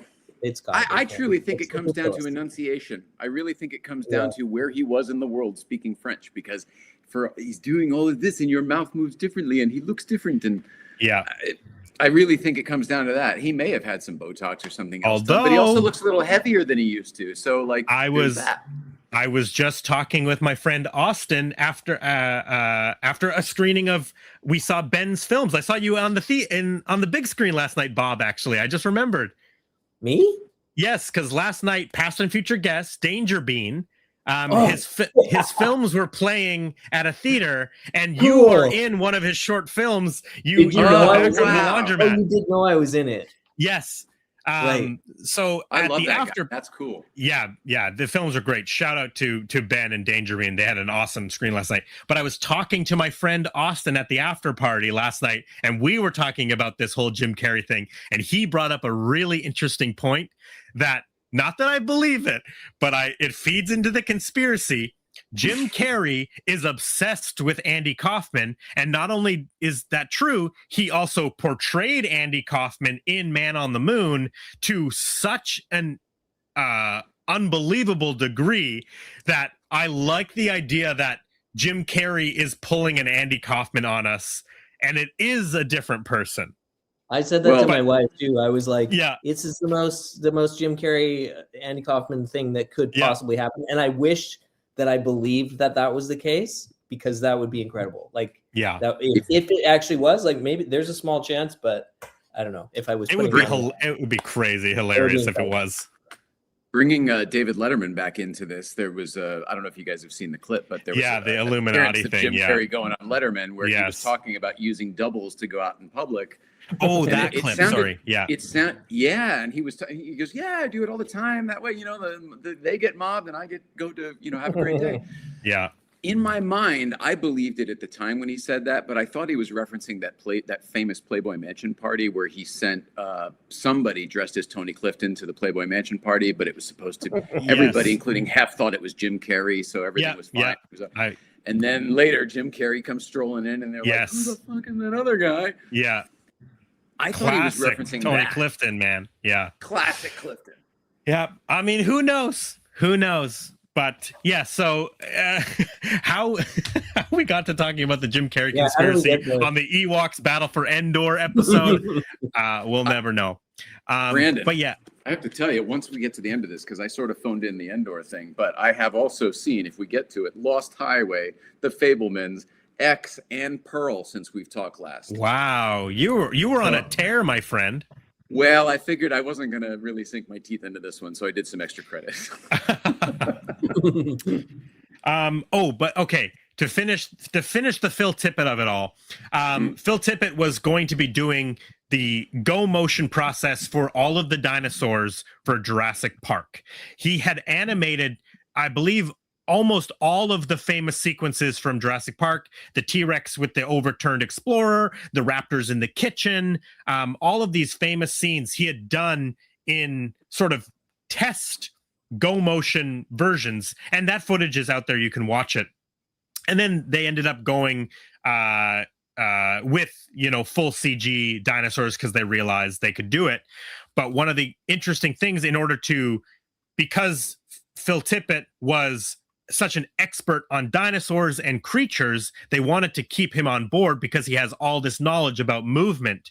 They built these special dinosaur input devices, which are a series of like it looked sort of like a dinosaur, but it had all of these little meters on them, and as they would move it, that would digitally, the information would digitally get input into the computer. So they were essentially doing stop motion animation digitally with the CG full dinosaur characters. And that's why Phil Tippett has the credit dinosaur supervisor on Jurassic Park. That's wild.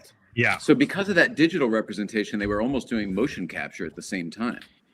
In a way, it kind of is, other than the fact that motion capture is like using the infrared system to make a digital puppet. This is by hand. They're moving all of these little input devices, but essentially the same sort of thing. Yeah. Wild. Shout out to JD from Pinbackers, one of our biggest fans. He always tells me how much he loves the show. This is his shirt. He makes these credit shirts. Pinbackers? Yeah, Pinbackers with a Z. JD. He's a great guy. All right. That's not JD Raymer, is it? Yes, I believe it is. Yeah. Oh, okay, cool. Well, yeah. I don't actually know him, but we've been connected for years and years and years. Yeah, he's awesome. I just followed him the other day. The music in this film is done by Peter Bernstein, who is the son of the famous composer Elmer Bernstein, who did the score for Ghostbusters, To Kill a Mockingbird, Spies Like Us. We were talking about Elmer Bernstein, and I actually Peter Bernstein, the Peter Bernstein of it all for Battle of Endor.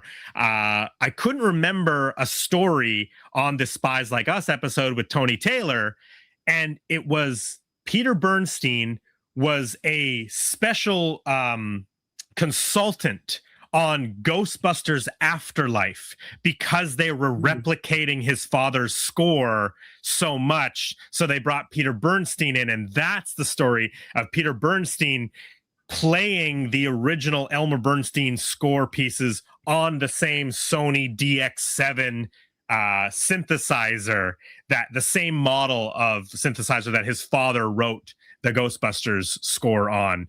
Peter Bernstein was a consultant for Ghostbusters Afterlife. But yeah, he did the score for both the Ewok movies and Canadian Bacon. The John, love it. the John Candy Michael Moore film, which is fantastic and frightfully relevant if people have not seen Canadian Bacon. Oh my God. Also, it's a fine vehicle for what's her name, Carla from Cheers. There. Rhea Perlman. Rhea Perlman. She is great in that movie. Yeah, Honey. Yeah. Have you seen Canadian Bacon, Bob? I have, but I don't really remember it much. I feel like I see it referenced all the time. I see the poster all the time. Yeah. But I can't remember. John Candy is a cop that goes down south. Is that? He goes up north. Is Dan Aykroyd in it, or is this? I'm thinking of a different film where there's a missile on the back of the truck. You're right. Yeah. Oh, that's both. That's a couple movies. Dan Aykroyd's in Spies Like Us, which also Spies Like Us is probably what you're thinking of with the missile. But I feel like there's some sort of like takeover, like America wants to take over Canada. Is that the premise of the film? Yes. Okay. Yeah, I remember it then. Yeah. Declares war on. It's great if people haven't seen it. I guess I should watch it again because that sounds pretty relevant. Let's talk a little bit about this cast because we have Wicket, played by a very young Warwick Davis. Mm-hmm. He is the originator of the Wicket character. He was cast originally in Return of the Jedi, and he was only 13 years old when he played Wicket in Return of the Jedi. Is that the same guy who plays Willow later on in life? Yes, exactly. Yeah, okay, Warwick Davis did a lot of the little people roles in the 80s. Yes. I feel like. Right. Yes, and then he was also Professor Flitwick in the Harry Potter series, and he's one of the Goblin bankers in I believe it's the first Harry Potter movie. Incredibly funny, charming guy. He was on Ricky Gervais' show Extras, and then had his own show produced by Ricky Gervais called Life's Too Short, which is hilarious. Oh my God. That show is that show is so funny. Yeah, it's Warwick's show. It's so great. That's hilarious. I have to find that. Yeah, I think there's only one season of it. Too short. Yes. Liam Neeson is on it. I remember Liam Neeson has some really, really great stuff on the show. But yeah, for the Ewok movies, he's 14 and 15 years old. Playing this in this film, he's 15. He's 15 years old, a young Warwick Davis. Crazy. Yeah. There is a behind the scenes feature from Return of the Jedi that Warwick Davis hosts, and it is the cutest thing ever. He's going around to all the dressing rooms, and he's if I remember correctly, I don't think Harrison Ford is in it, but he keeps going to Harrison Ford's dressing room and trying to talk to him. But he's just it's a young 13-year-old Warwick Davis leading the camera around the Star Wars set, which at that time was actually titled Revenge of the Jedi before it became Return of the Jedi, when George Lucas realized that a Jedi would not commit revenge. Which then, that title was then recycled into Revenge of the Sith, the episode 3. Right. Oh, what the fuck? I didn't know that's why that was that. It is kind of weird to have the whole point of this is the redemption at the end with the dad. This whole thing, it is weird to have the it can't be revenge. Other thing that Warwick Davis is famous for is he is the leprechaun. Speaking of Wayne's World, in the Leprechaun movie, I'm the leprechaun. I'm the leprechaun. Warwick Is Davis he Leprechaun in the Hood too? Yes. Oh wow. He does Leprechaun, Leprechaun 2, 3, In the Hood, Back to the Hood. What is he? Yeah, he's in 2, 3, 4, 5, 6 Leprechaun movies. In the Hood is my favorite of the series.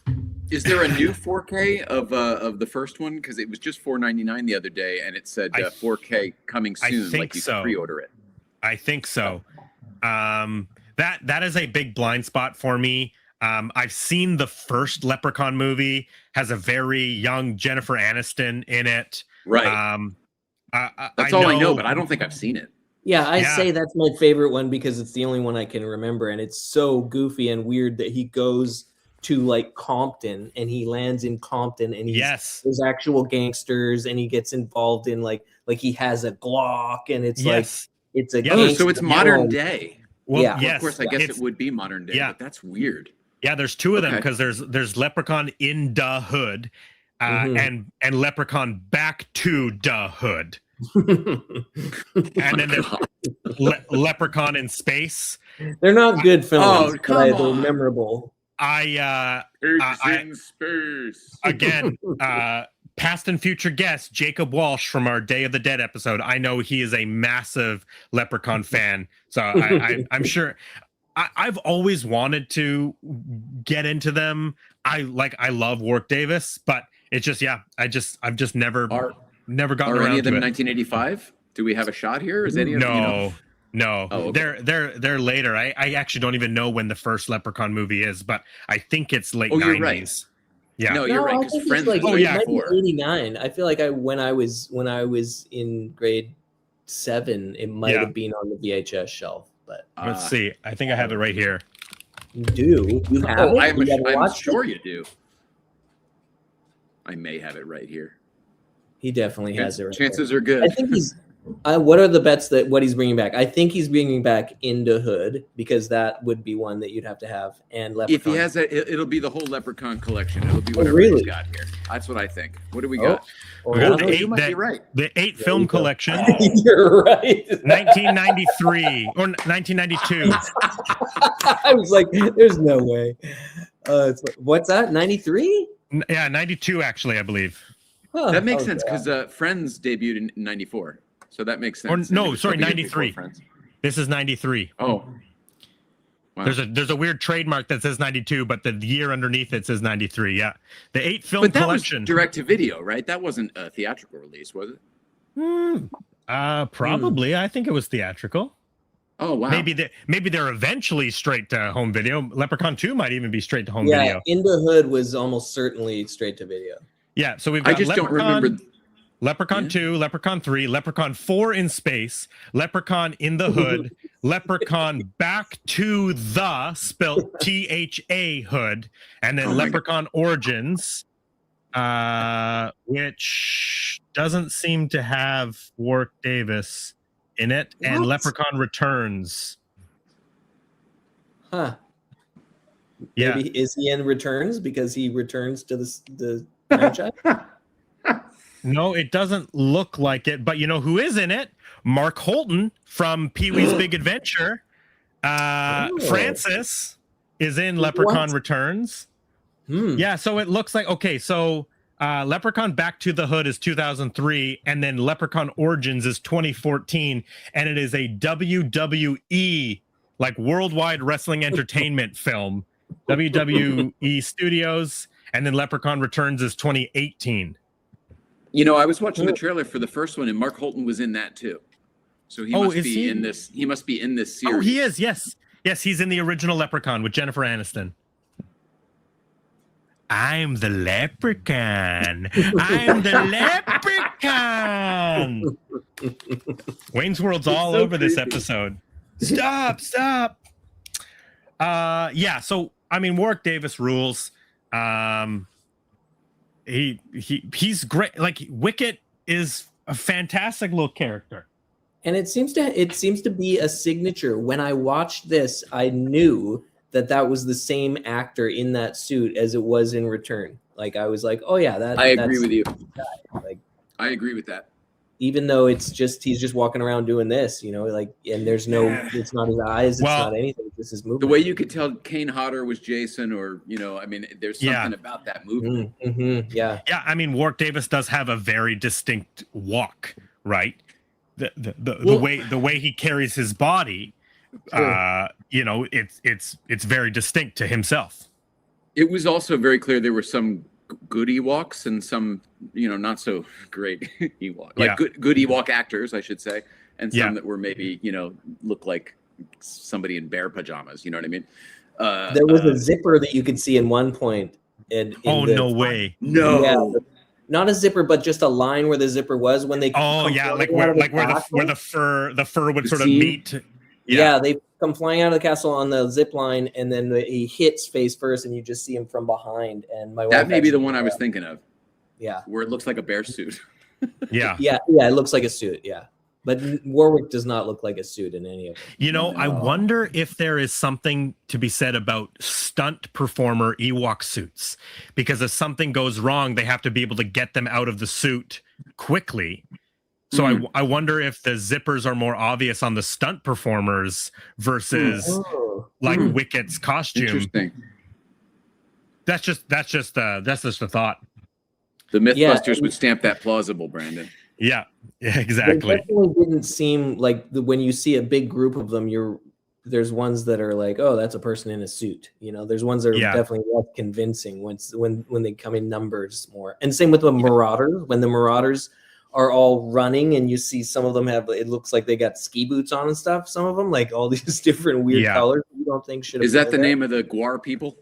Yeah, Gwar people is a wonderful way to describe them. That's exactly what they are. They look exactly like the band Gwar. Gwar was in this film for sure. Like the way that all the blasters for some reason have gauze and like fabric, and like why, I don't understand that. I understand it from a character perspective because you want them to look ragtag, but yeah. I would say my biggest critique of this film is that the Marauders don't feel like Star Wars characters because of things like that, because of all of that weird gauze and stuff around their weapons. And like, obviously the creature design is of some sort of, alien race, but it's just like, there's just something about them. And even honestly, the witch, what's her name? She was a little too Disney witch for me. I was Sherelle. Like it feels almost Tolkien, the character, her character, and the Marauders. Now, in defense, there is they're called Night Sisters in the Star Wars universe, and they are Sith witches. They ended up in the show Ahsoka, which again, speaking about live action, there is a bunch of Sith witches that end up casting a spell essentially and bring these stormtroopers back to life. And it's one of the coolest things from the Ahsoka show is these like undead stormtroopers. So it's a thing that exists in the universe, but back to what Bob was bringing up, it's expanded universe from the novels. It's not regular George Lucas movie type stuff. This is all stuff that is from the expanded universe in the books and the comic books and all this. But there is something about her, especially it being 1985. It just doesn't feel like it fits in the Star Wars universe as we know it, especially at that time following the first 3 films. Because she's magic. Like obviously the Force is magic, that's but just it's not Black Cat. It's not like turning into a witch. It's not a ring, fairy tale magic. Yes. Yeah. She's got the power of the Schwartz. Definitely. She should have had a cauldron for sure. Yeah, exactly. But they do, there is Sith witches in the universe. So we kind of got to buy into it. Her whole team there, they also, we said Gwar before, but also there was a feeling of what are the mercenaries that Gary Oldman pays to go get the stones from Fifth Element? Yes. Oh, I don't remember the names of them, but yeah, they're like the weird it's pig a different creature effect, masks. The way they carry themselves, it's all kind of like they could be similarly mannered. The leader. Go ahead, Bob. I thought they felt a bit like Planet of the Apes when, like, in the cheaper Planet of the Apes films. Yes, the mask work is not as strong, and the way their faces move, it's kind of like hello, all right. It's and that's all they have, right? And I think maybe that's the other thing that doesn't feel as Star Wars is that they are just like a humanoid body with 2 legs and 2 arms with a creature mask on. It just feels like people wearing masks. Right. That's more Star Trek than Star Wars, isn't it? That's You know what's so funny? I'm gonna. When it comes to the way that they were put together. It's so funny that you say that. I wrote, this is not for Battle of Endor, so I'm not spoiling it, but my review for the Ewok Adventure 1984 on Letterboxd is, it's like an episode of Star Trek set in the world of Star Wars. That's exactly right. It's because their outfits. It's because it starts in like her funny. She didn't. It was kind of more ragged in this one, but her sweatsuit and the little like hair thing and like the maybe that turtleneck and it's that gray color stuff. Yeah. But then there is the elements of Star Wars because all of the ships and the panels and the buttons, those are very Star Wars, right? Not clean and pristine like Star Trek is. You know, the bridge on the Enterprise, everything is like perfect and pristine and clean, whereas the big difference with Star Wars is Star Wars is dirty. Star Wars is mismatched. Star Wars has, you know, piping that comes through the walls and runs down to some other entrance, and you know, it's kind of wild and all over the place. So these Ewok movies, one's in the future, one's a long time ago. That's true. That is a good way to think about it. That is a good way to think about it. I mean, one's got a start date of like way in the future, and this one tells you it's a long time ago in a galaxy far, far away. Yeah, that is a good way to think about it. I've never really made that realization. Are we going to talk about Noah at all? Is he on your list? Oh yeah, he's on the list. Movie. Okay, good. I just want to talk about Carol Strucken, who plays our big bad Terak. People may not know his name, but they definitely know his face and they know his height. Carol Strucken plays Lurch in the Addams Family movies. He's also the giant on Twin Peaks. People may recognize him from the first Men in Black movie. He's one of the he's one of the guys pierogies. Some diamonds for the kids to play with, right? Yes. He's one of those aliens that Edgar kills at that cafe in the search for Orion's belt. And then he is put to incredible use as a very scary man in the Mike Flanagan film Gerald's Game from 2017 on Netflix. It is a wildly disturbing movie, and Carol Strucken is so scary in it because he's so tall and gaunt and just like, he's a very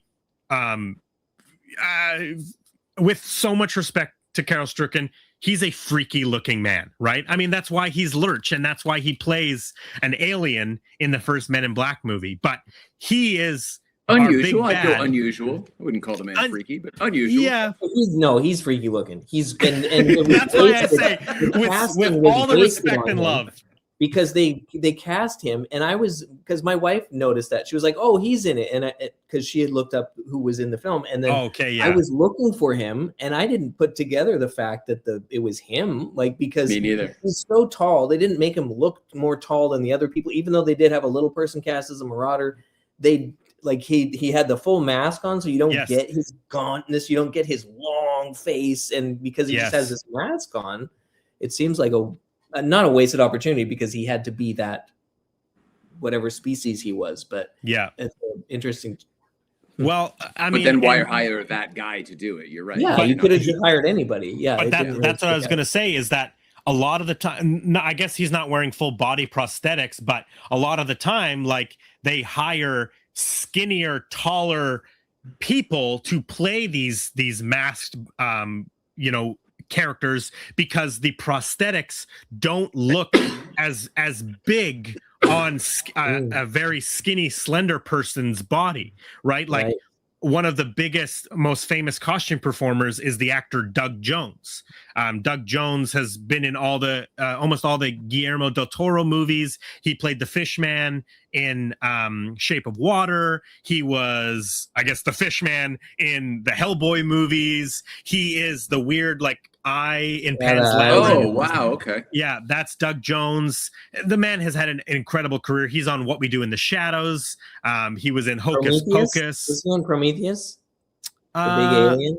I don't know if he was in Prometheus. I could be wrong about that, but he is a very tall, very slender man. And part of the reason, besides, his acting ability, is that when he's wearing a suit or a mask, it doesn't look big on his head because he's already so slender. It kind of brings his proportions proportionately, right? Yes, exactly. So other than like Carl Strucken being a working actor at that time, and he does have really great eyes. I will say that Tarek's like eyes through that mask are very freaky and very intense.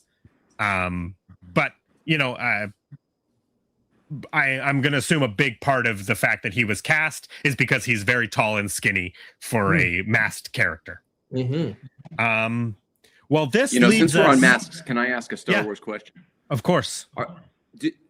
We know that the voice of Darth Vader is James Earl Jones, and then yes. we know, is it Ray Parks? No, Ray. Who plays him in the suit? Who's the physical incarnation? What is it? David Prowse.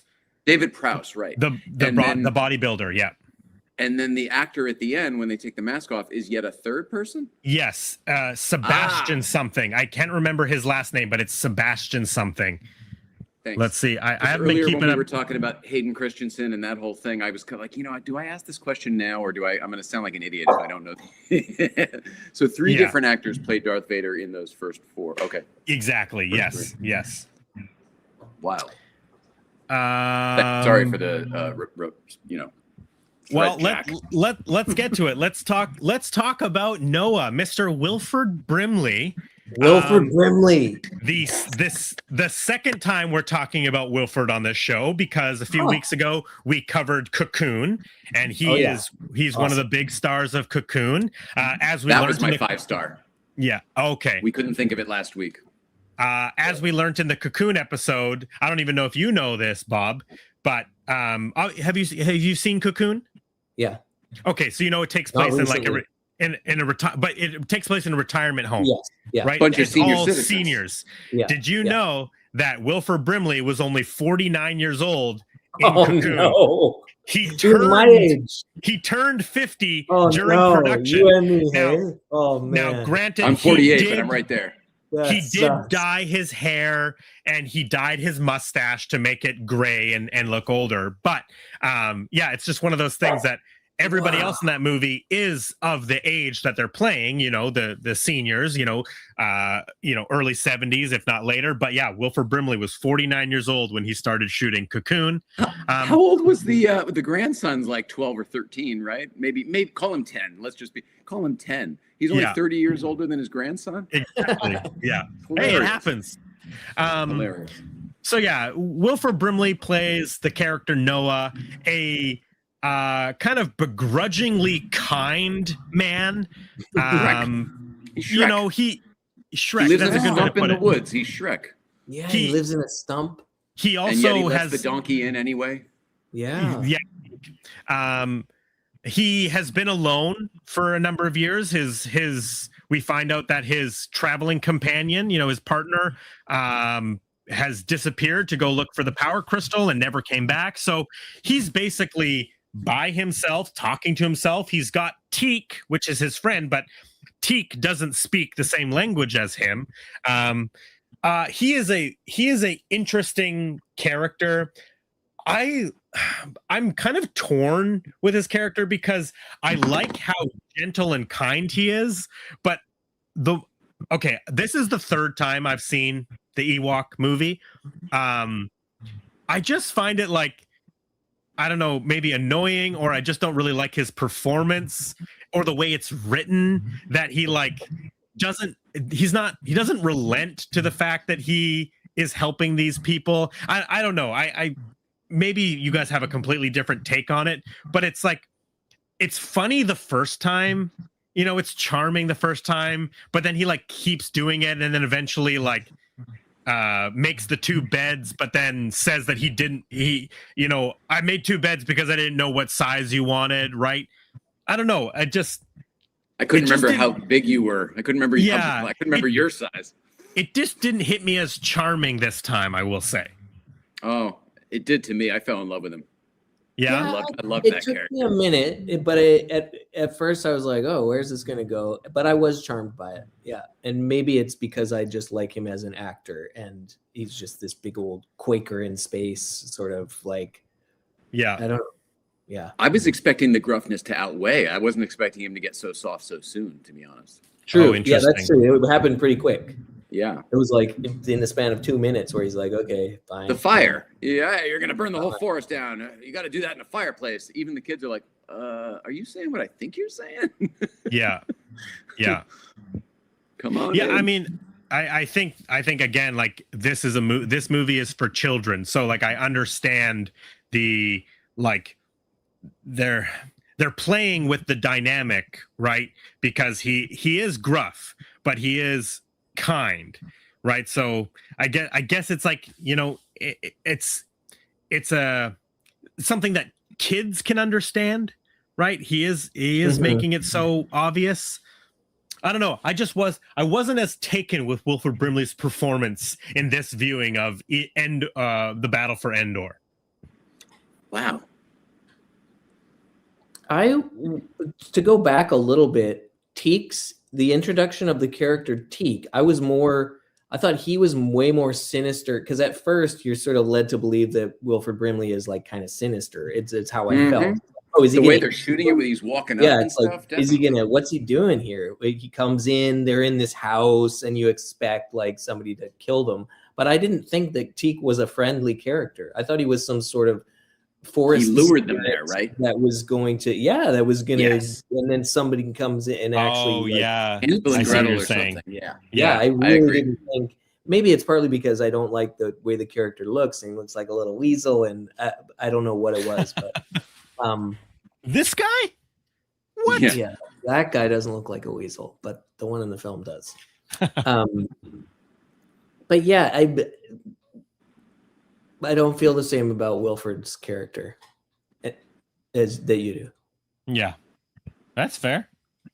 I think. In fact, I thought he was nicer in this than anything I'd ever seen him in. Yeah, I don't know. He's more gruff in Cocoon than he was in this. Yeah, consistently. I liked him in Cocoon. We talked a lot about that scene that he has with his grandson, where they're like fishing in the water. Yeah, that was a really, really great scene. I don't know. Maybe I just wanted more Wicket type stuff, and at this viewing, I was like, okay, well, I don't. How long is this scene gonna go on? Well, every scene, you're right about everything. Every scene was the same. It was it's tough. He's an old man in the woods. It's hard to change, you know. Yeah, he's just getting socialized, being around people again. I don't know if this will color anybody's feelings about Wilford Brimley, but apparently he was so difficult to work with on this film that the two directors couldn't work with him. So all of Wilford Brimley's scenes are directed by Joe Johnston, who we were talking about, who was the production designer and second unit director on the movie. He had to direct all of the scenes with Wilford Brimley because he was apparently so difficult to work with the actual directors of the film. In all fairness, he was probably more experienced, though, wasn't he? Yeah, well, probably. I mean, the brothers. Wilford Brimley is great, but he's like he's going to be a perfectionist about it, right? So if you get some directors who are like giving him line reads and stuff, he's going to be like, I can't work like this. Well, and that could be the case. I mean, Jim and Ken Wheat, I forgot to mention this. They wrote movies. They didn't really direct a bunch of movies. Basically, they're I think they have like one or two other directing credits, which were more or less non-existent. But the only thing they actually directed that saw or had an audience was the Ewok movie. Now, they did write some other movies. They wrote Nightmare on Elm Street 4, Dream Warriors. They wrote The Fly 2 in 1989. Wait, hang on. 3 is Dream Warriors. 4 is Dream... Sorry, Dream Master. Dream Master, right? Okay, Dream Master. So they wrote Nightmare 4, Dream Master, The Fly 2, a made-for-TV movie, The Birds 2, a sequel to Alfred Hitchcock's The Birds. What? Oh, no. That's a tall order. Wrote a sequel to It Came from Outer Space, the like black and white 50s it's sequel to that. 3D movie. Yeah, they wrote It Came from Outer Space 2 in 1996, and then they hit with the original screenplay of Pitch Black. I remember that. 99, 2000. Yes, 2000, which is the Vin Diesel character Riddick, who goes on to have like 3 or 4 movies, Chronicles of Riddick and all that kind of stuff.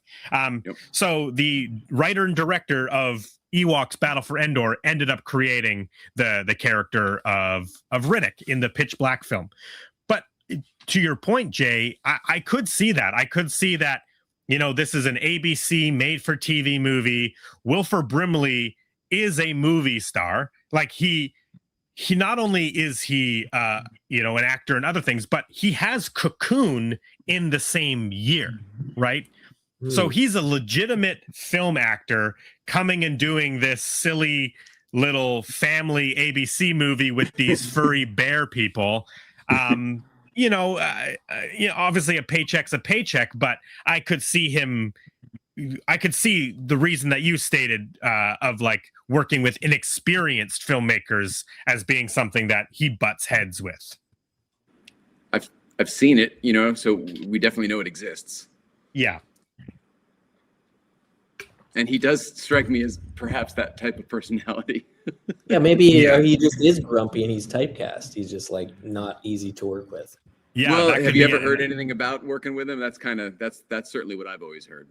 Gruff and not so lovable. But I sure do love him as an actor. Yeah. Yeah.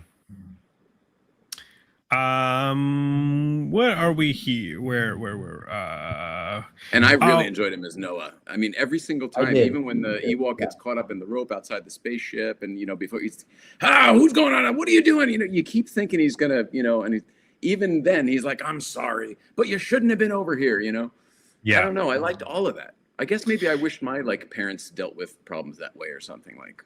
Yeah. He was. I don't know. There was something very lovable about him, I thought. Yeah, Brandon, I don't know. I'm trying to change your mind here, I guess. I don't think you're gonna. Not on this one, Jay.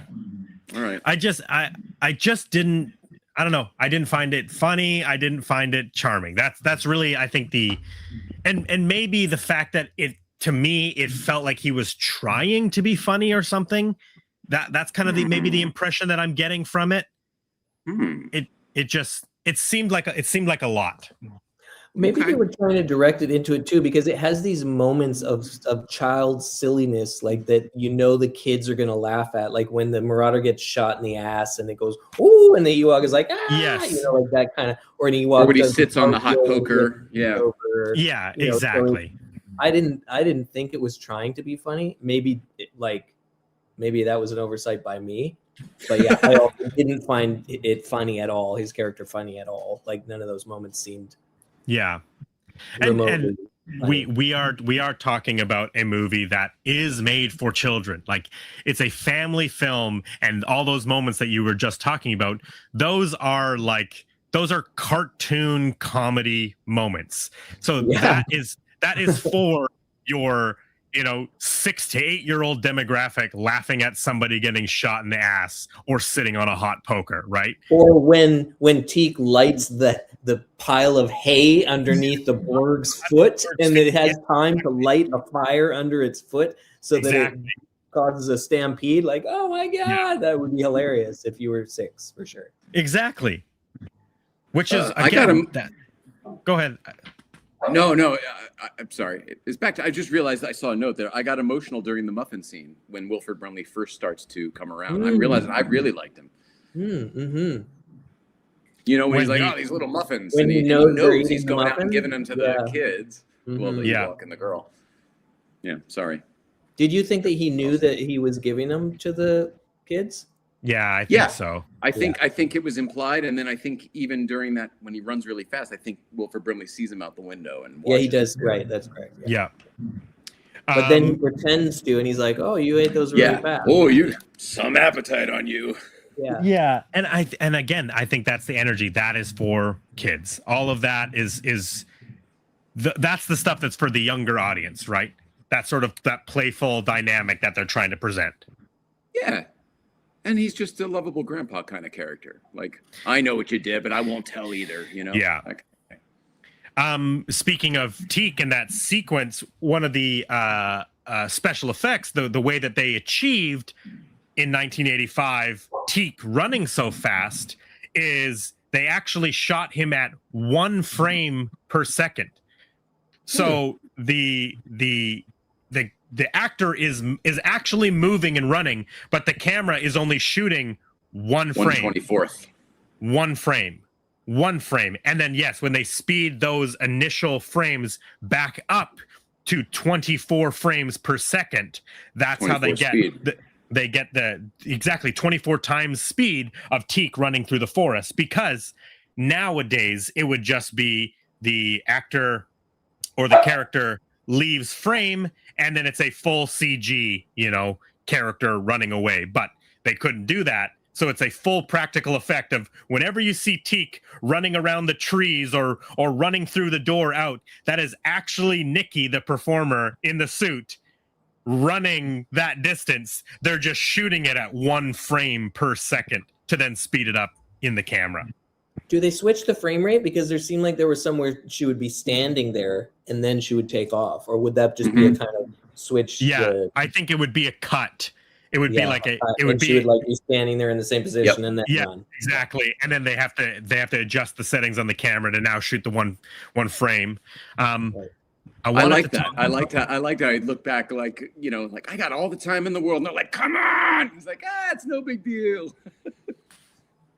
I wanted to talk about another special effect, which is actually quite insane, but only happens a couple of times in the movie. Now, this is a shot of the Marauder, Terax castle in the distance on the ridgeline of the mountains, and then we have Marauders on horses in the foreground on the base of the mountain.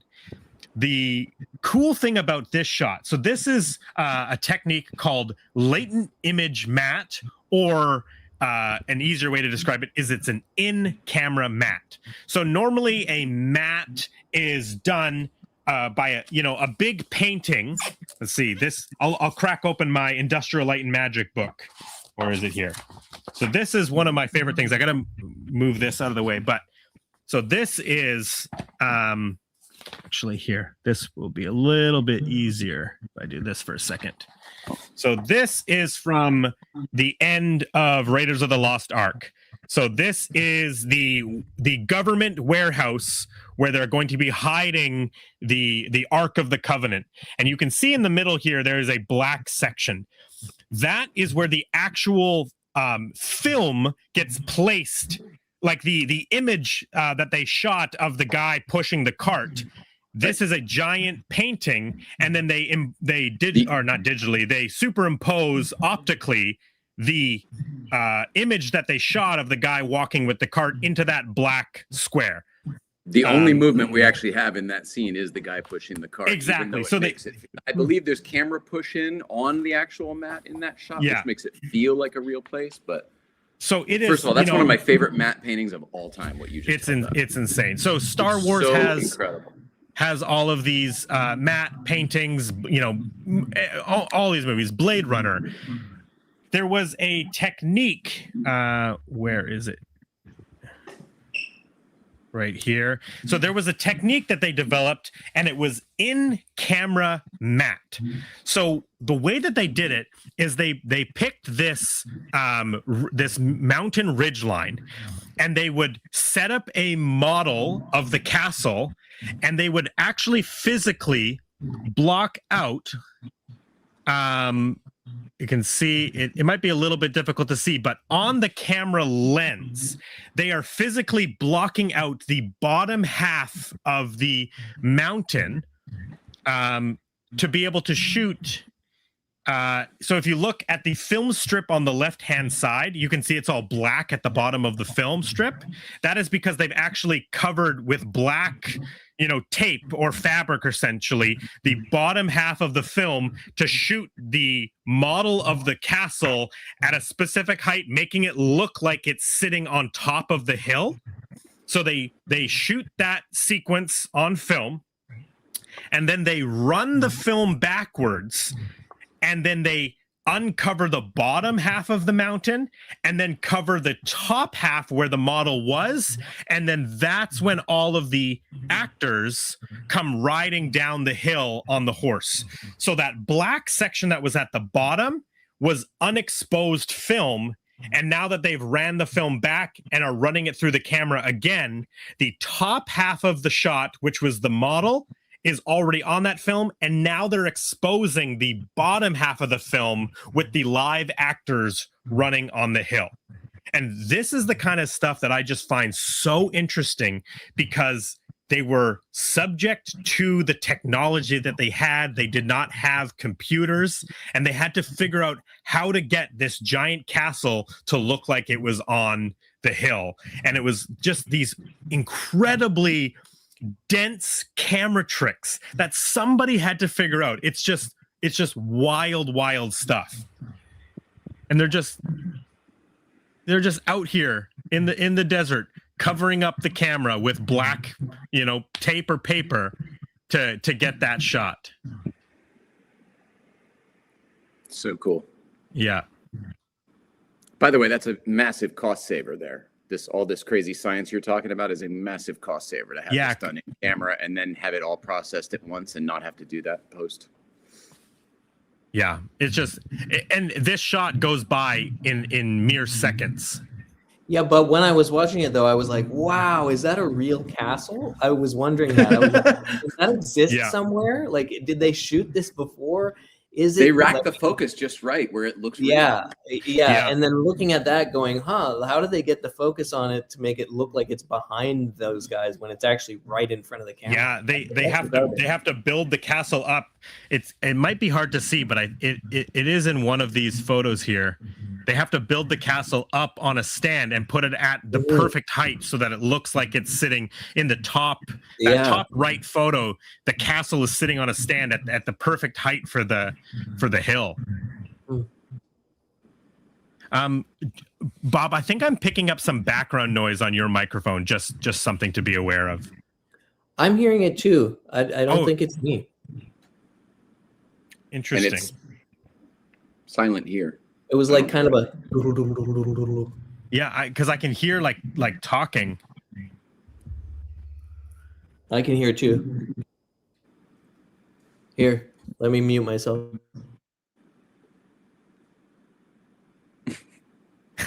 Riveting podcasting. There's nothing I can't. It's an echo. It's my echo. Here, I'm gonna. Is it because of me? Again? I don't know. Yeah, I mean that'd be a new problem. Sorry, I'm just gonna remove myself real quick and see, and I'll come back in. Give me 1 second. Was it crazy Bob, that I thought Bob, it was what part of BC are you? I'm in Vancouver. Oh shoot! Now I can't hear you. This is hilarious. All right, now I guess I'll leave the room. Checking Can 1, you 2, hear 3. me? I can hear you. Yeah. You couldn't hear me. This is it's sometimes this service StreamYard, it just doesn't work, but I'm not hearing myself again now. That's good. So we'll see when Jay comes in. Can you hear us, Jay? Yay! Yeah, I just asked Bob. I was like, "Where in BC are you?" And then I couldn't hear anything. Yeah, sometimes StreamYard is just weird. Okay, I think we're okay. Everybody can hear everybody? Yeah, I'm good. Okay, I hear you so much better than I have the entire show, Brandon, now. Interesting. I'm turning my volume down, yeah. Okay. Maybe that's what it was. You're at full this is what it's normally like. Oh, interesting. Okay, well, we'll I see. can hear you fine. I could hear you. Okay. We'll see what the audio sounds like at the end of the show. But yeah. Is there any other plots? Oh, I know what I want to talk about. So eventually Sindel and some of the Ewoks, they're transferred to the prison inside that castle. There was a very cool Easter egg, and I don't know if it's actually an Easter egg or if it was just a reused prop in that prison cell. Did either of you guys pick up on something? Did you notice anything in that prison cell, in that room where the Ewoks are locked up? Did either of you notice anything in that room that you recognized? Just a bunch of blasters. But I was in and out at that point, but I did notice there was all the gadgetry was very Ghostbusters, Back to the Future. It was like, oh, this stuff was shopped at Apex. I do remember when they were looking at stuff and there was a lot of gadgets and weapons stuff. What are you thinking of, Brandon? What did we miss? It's not a gadget or a weapon. Oh, okay. In the center of the room, there is a cage laying. I have a close-up shot. But right in the center it looks of like the Molaram room, Sholaram. You are exactly right, Jay. The Holy cage cow, Temple of that Doom. is laying in the center of the room is the exact same cage from Indiana Jones and the Temple of Doom that the Mola Ram, puts Willie Scott in, and that other guy that he takes the heart out. That is the cage. This cage here. Yeah. What? Yes. That's awesome. And that was 84, right? That one? So only a year earlier? Yes. So obviously, ILM did all the effects for the Indiana Jones movies because of the relationship that, Indiana Jones as a character conceived by George Lucas and, the screenplay by George Lucas, then given to Steven Spielberg. So ILM did all the effects, but it's just, right in the middle. Dude, that is so cool. Of the Terrak Castle prison is the cage from Temple of Doom. But yet, you know what's funny too? Later on, when they free them all, it kind of felt like the end of Temple of Doom with all the kids running and all that. The slave, they're leaving the slave city and all that. This particular prop sort of adds to what you guys were talking about before about the costuming and how it seems out of place with all the tattered, kind of. I can't even describe what you guys were saying before, but all of our villains in this, what do you call them? Marauders? Marauders, yeah. They kind of feel like the Molaram Sholaram guys. I can't remember what they're called, the Fwani or whatever. Yeah. With all the gauze. All the flowing fabric and those outfits just with faces on. Yeah. Is there anything else in the story that we need to hit? Terrak is looking for the power crystal, which he thinks comes from the ship. It's never really confirmed if that's actually the crystal oscillator that they pull from the ship. It's never actually confirmed if that's actually what he's looking for. And the only reason I say that is because he seems to think it's like magic. He keeps calling it the power, and he keeps, pushing I keep forgetting her name, Charnel, his witch assistant, to do magic, get the power. So do you guys think that that's actually what he's looking for? That power source from the starships? I think so, because it's Salak or whoever the character is that's up in the shackles that's died. He's come to Noah's him friend. Saying, hey, was he going looking for it or something? Like, why did he go there? Well, Noah and he was Shellac, trying to find the power source. They crash land, right. and I guess their crystal oscillator breaks, and so they're out looking for the power, another power source. I thought for some reason that was his, but now that makes sense. And no, because they pulled that out of Sindel's ship, because Paul Gleason at the beginning. Right. He's being questioned about the power, and they pull it out of their crashed ship on Endor. It's like siphoning gasoline throughout the galaxy. Yeah, exactly. And, I could be wrong about this, but I don't think crystal oscillators show up in any of the main story of Star Wars. It's not really a thing that they have. Once again, feels more Star Trek. Yeah, they do. They do. You know, in the Solo, a Star Wars story, the prequel, you know, Harrison or the prequel Han Solo movie, they go after this energy source, which is coaxium, which is a highly volatile power source in these tubes, which they do use for hyperdrive. That's coaxium is used to send you through hyperspace. So there is an element of the crystal oscillator that is used in other Star Wars, but that specific like crystal oscillator glowing white tube doesn't really show up again until Pitch Black. Isn't it in Pitch Black as well? I don't know. You know, I've never actually seen those Riddick movies. Yeah, that first one's good. That Pitch Black is good. I never saw the rest of them. That first I've never been a Vin Diesel fan. No, I know he's barely in it. He's barely in it. Oh, I thought that was his movie. No, it's how the character gets established, and then all the rest of them are his movies. This is you would like the first one because it's one of those Maroon in Space movies with the whole team. Oh, I just always assume because like no, in fact, Riddick's the bad guy. They're trying to get away from Riddick. Oh, interesting. Yeah, I didn't know. I've never seen it. Yeah, it's worth a shot. You got a lot on your list, but that I do. That is for sure. In terms of story, one thing that I would like to say is that at the end, I was cheering because there was a point where I was like, oh, this is the final scene or the scene in Return of the Jedi where the Ewoks they crash everything and they have their little things, but then it gives them weapons. And then, and then they get the turret gun in the ship and they are running after them with all these blasters. I'm like, yes, they got, and then they had fucking bombs like from the catapult. And I was like, yeah, like, I don't know if it was like me as a child being so stoked that they like, but also as an adult going like, oh, they've evolved this a little bit. They're not just rehashing this scene; they're adding a layer to it. And and these creatures now are using weapons. That actually leads me to an interesting thing. I don't fully buy into this, but there is I can't remember if it's like a Star Wars encyclopedia or something, but there is a text, a quote unquote official text that says that the Ewok movies actually happen before Return of the Jedi. Now, that doesn't actually make sense because clearly in Battle for Endor, Wicket is speaking English, or in the Star Wars English too, which is weird. Yeah, in the Star Wars universe, it's referred to as basic. That's what they refer. English is known as basic. Y'all basic.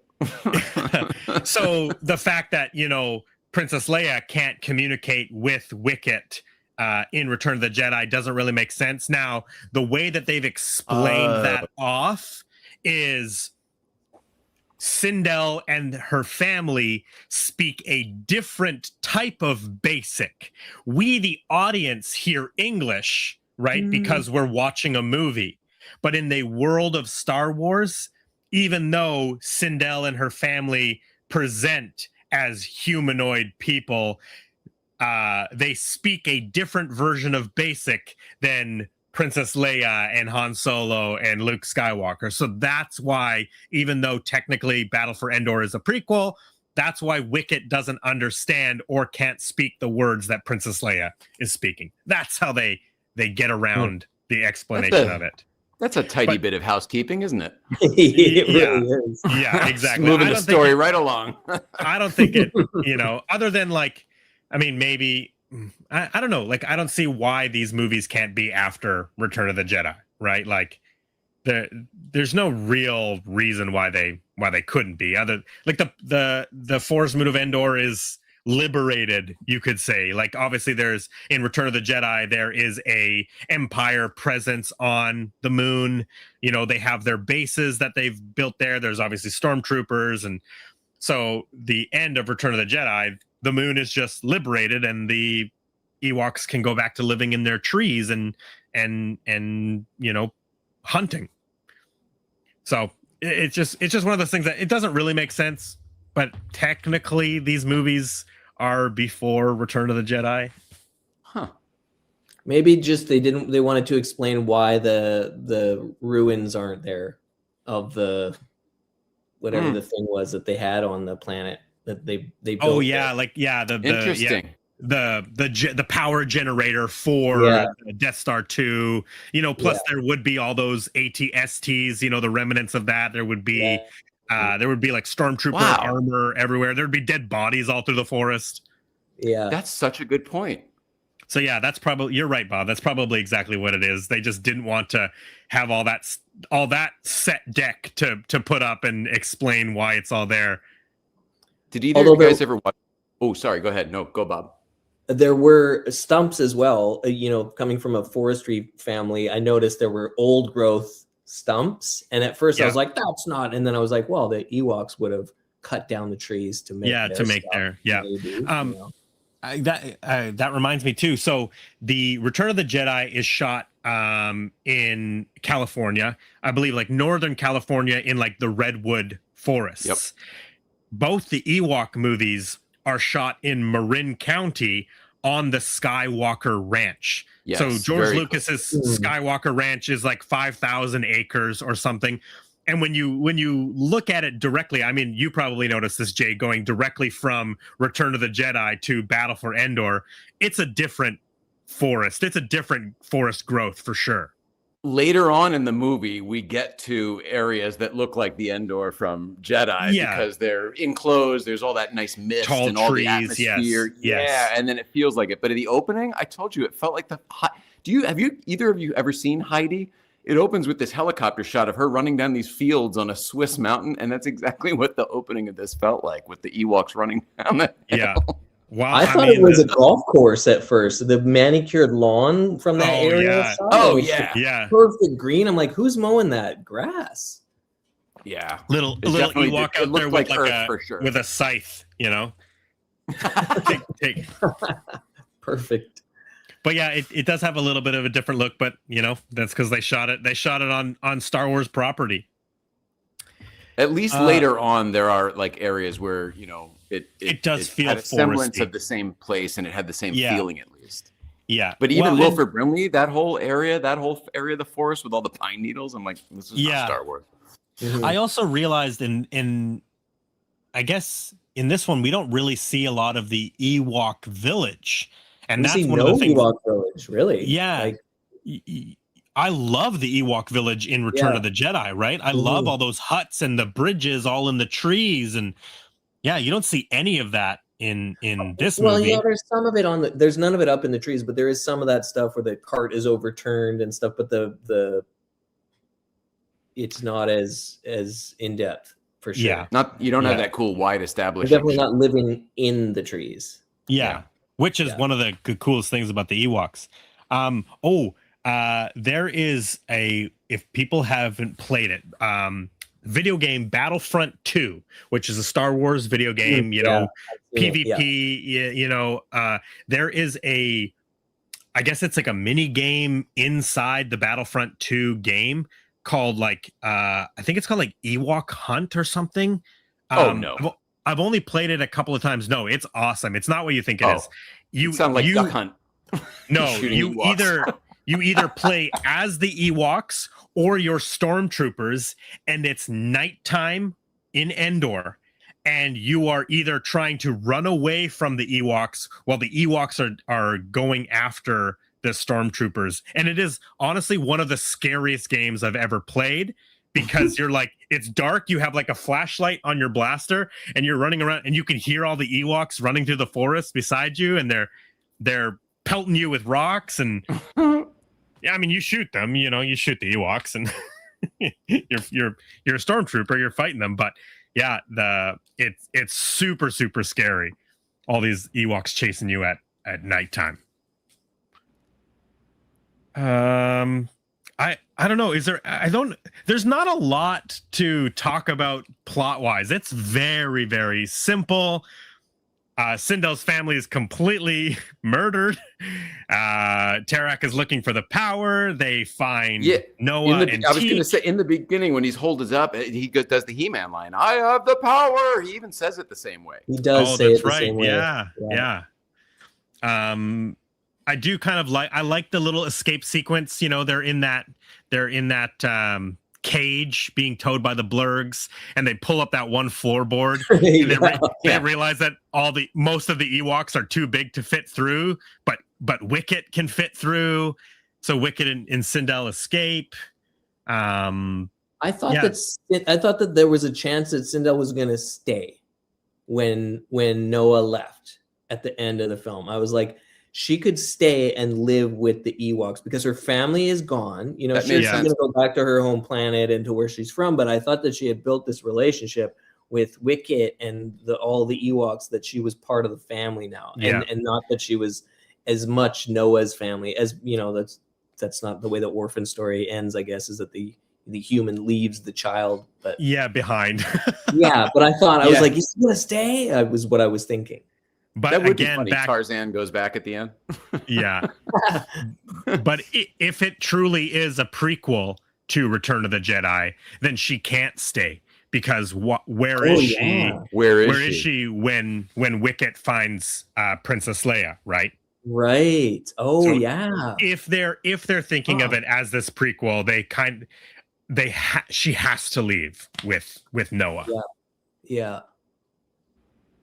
Pretty early on, did I hear Wally? Did anybody else hear the sound effect that sounded like Wally? No. And I know a lot of these things are reused, so I thought like it might be a known thing that like, oh yeah, they use the same sound effect for Wally. Okay.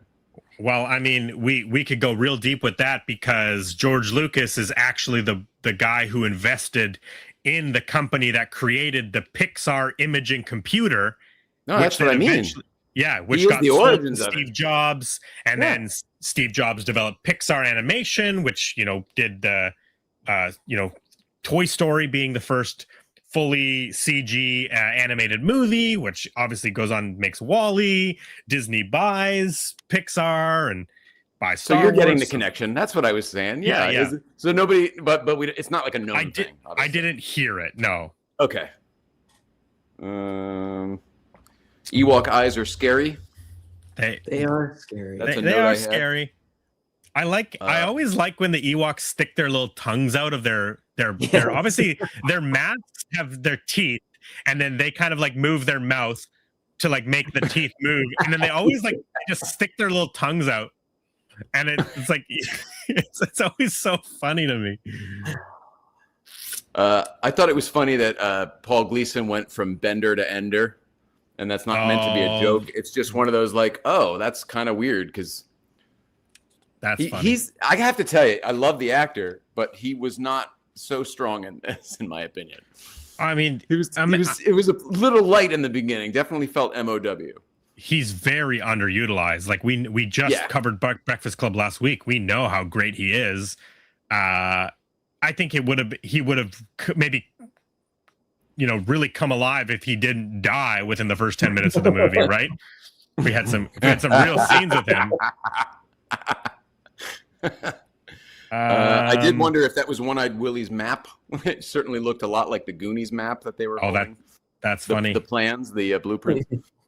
Well, ILM did effects for Goonies too. See? Yeah, maybe. I like the mystery creature in the moat. We don't the bubbles. Yeah. Yeah.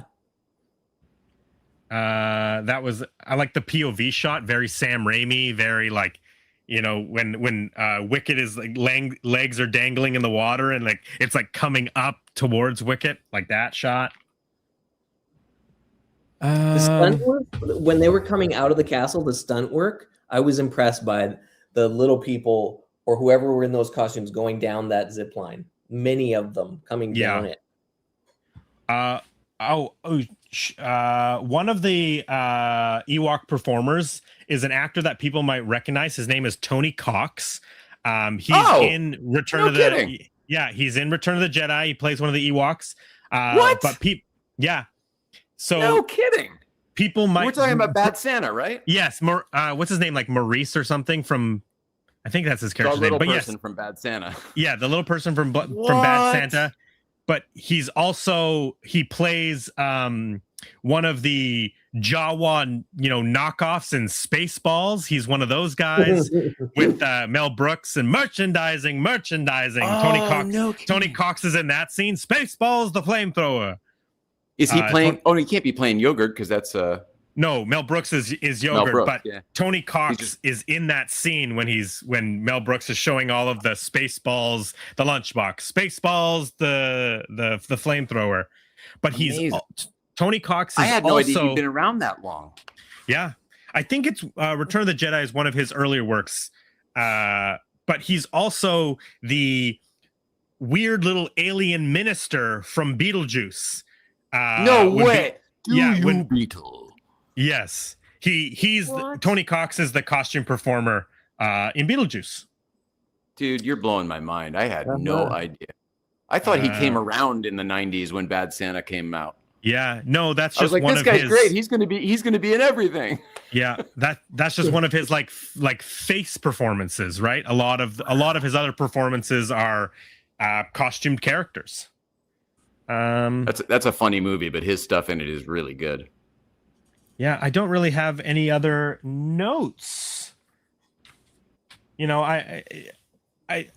surprised how much we can talk about this Ewok movie. I'm coming back to it. Like, this is under service. They need to bring these characters back. This needs to be like continue the Ewoks. Yeah, I wonder what the viewership is for these on Disney Plus. You know what I mean? Because if it's so good, they would obviously have that metric. Yeah, where they would say there is a nostalgia aspect to it because I don't think it was last year. I think it might have been the year before. I went to Star Wars Night at Disneyland. This is a after hours event where throughout the whole Disneyland park, they have special character meet and greets. They're playing Star Wars music. You can do all this cool stuff. And the last time I went, one of the new big features was a Ewok meet and greet. Now, I didn't get to do it because the line was so freaking long to meet these two Ewoks. This is promising. I walked past them because I wanted to see them, and they looked good. There obviously was I don't know if they were actually little people or if they were just very short, because the Ewoks did look a little tall, I will say. So I think maybe instead of using little people as performers in Disneyland, they just cast their shortest character performers. I don't like that. But the costumes looked good, and they were just sort of set up on the way to Galaxy's Edge. There's a backside over by formerly Splash Mountain, now Tiana's Bayou. There's the old Country Bear Jamboree, the Country Bear barbecue restaurant. It's like this narrow little path, and they had them set up there just with like this tiny little backdrop. But the line was insane to meet the Ewoks. So is Winnie the Pooh over there? Is that same area? Yes, yeah, that back critter country. I got you. I know exactly what you mean. Yeah. Yeah. So there's a pathway to the Star Wars land back that way now, and they were kind of just on that. Oh, it's not a dead end anymore. The actual Winnie the Pooh ride, that is still that dead end. But basically the transition when you come around Haunted Mansion and then you're looking at the front of what is formerly Splash Mountain. Yeah. If you keep walking straight will now take you on the path that goes to Star Wars Galaxy's Edge. But if you curve to the left, that's into that Winnie the Pooh dead end area. But regardless, it used to dead end even if you took the right. It used to be, yes, you're right. There was the little sandwich restaurant, with the little dock there. Yeah, it used to be a full dead end, but now that pathway, that's where they had the Ewoks a couple of years ago. One of these days, I'll check it out. All right. So obviously, normally we talk about like the box office and the film's release on this show, but because this was a TV premiere, it doesn't really have box office numbers. Do we have a budget? I was very curious about budget for this film. All right. So, where is it here? Caravan of Courage, the Ewok adventure, was $3 million. 1984 was $3 million. And where did I write it down? Now I've lost my note. I have to double check. I think I've lost my note here. Battle for Endor. It was 5 million. Okay, I just didn't want to say it without double checking. So they went to $5 million for Battle for Endor. So a $2 million bump in between the two movies. I mean, they really did a lot with 5 million in this movie. I mean, I guess if they don't have location fees because they own the property, and there's other than Wilford Brimley, there's not a whole lot of talent that you're paying for. Yeah. So it's all special effects and costumes. It's got to be awesome. Yeah. And wow. This is a big movie for $5 million, even in 85. Yeah, I mean, the first movie has, I would say, similar effects. It's got stop motion. It's got character masks. Maybe it doesn't have, like, the Marauders is a lot of character masks. You know, you have to mask up all of your stunt performers and your background actors for all of those, you know, running and the big final battle sequence. But they obviously thought that with 65 million viewers in 1984 for the Ewok adventure, they thought that it was going to do the same numbers, if not better. So they obviously invested the additional 2 million. I would have thought the same. Not so much. Yeah. So the only thing I could really compare it is the Nielsen rating for TV. Now, do you know how that works, Jay? It is so confusing. Okay. Well, it's much different now than it was then, but then it was a real shot in the dark system. Okay, so here's the numbers, and maybe you can help interpret. I was kind of reading about it and trying to learn how to interpret it. But the Nielsen rating for Ewoks Battle for Endor, premiering November 24th, 1985, ABC Sunday night, was an 18.7 with a 26% share. That sounds great to me. The 85, so there's only 3 television networks at the time. Fox was not yet around. Yeah. So, I mean, I don't know. Maybe it's not so good if you're looking at, you want at least 33% share. Yeah. 26% share means it's 26% of the available audience at that time. Yes, not in the world, not that people exist, but at that time, people who are watching television are tuned at in. That hour. Yes. And then the other part is it really comes down to demographics. Is the demographic. Yes, that's what I was learning. So it's 18.7% of their targeted demographic is watching. Is that essentially what it means? I wouldn't even say that. I don't even know. The demographic is clumsy because those numbers are more manipulatable. You can make them mean whatever you want. But the 26% share is pretty, like, that's definable. Okay. Well, unfortunately, I don't have... Oh, sorry. All the demos will break down, you know, how old those people are and such. But again, they're far more accurate nowadays because we have set-top box data, which we did not have back then. Back then, there are 1,000 Nielsen families. They are spread out around the country. It's random. Yeah, and it was only like 40,000 people or something like that I was reading. I don't even know if it's that much. It might be that if you count the amount of people in the household, but of households, there were fewer than that. But essentially, they weren't taking the information of every single family. Correct. It was a selected small group of families. Estimation. And that was the estimate. Yes, making these numbers was an estimation. So it was up to the Nielsen company to then make sure that we had people from all sorts of places in California and all sorts of, you know, it wasn't just one group of people, but they were all crazy spread out. Yeah. So it's not, you know, today they'll tell you how many boxes are watching a certain program because it's all digital. or your streaming numbers, right? They can watch hours, or a movie on Netflix becomes the number one streamed movie, and they can tell you that a billion hours was watched, or right. And when you skipped ahead, they know all that shit. Yes, all that information. Now, unfortunately, I don't have a share number for Ewok Adventure 1984. All I have is they had a 24.9 versus the 18.7 for Ewok Adventure. Now, I will say that Sunday night back then was a huge television night. That was like one of the biggest television nights of the week. So maybe they were expecting more than 26%. These days, dude, that would be the biggest number in the history of streaming. Like nobody gets that kind of share anymore. That's like 1 in 5 people in America are watching what you're playing. What's on? Yeah, that's crazy. Well, and that's that's why Johnny Carson and Walter Cronkite, like that's why those guys back then were so big, because they were reaching a third of the people. Yeah. Well, and there was, as people have said, like there was less choice.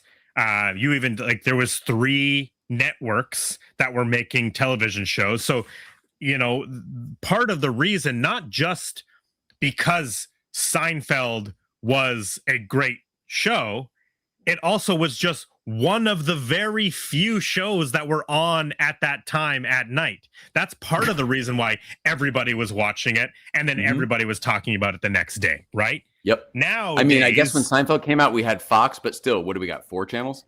Exactly. Comparative Cable existed, to all but it of wasn't the big. streaming platforms we have now, all of the original shows on all of these streaming platforms. Like, that's part of the reason why nobody watches the same thing anymore, until something like a Game of Thrones comes around and everybody is or a Stranger Things, right? Everybody's invested in it. So now they're talking about it. But they're kind of far and few between. And even still, though, what would be considered a mass hit these days doesn't get it's a drop in the bucket for the eyeballs that it used to be.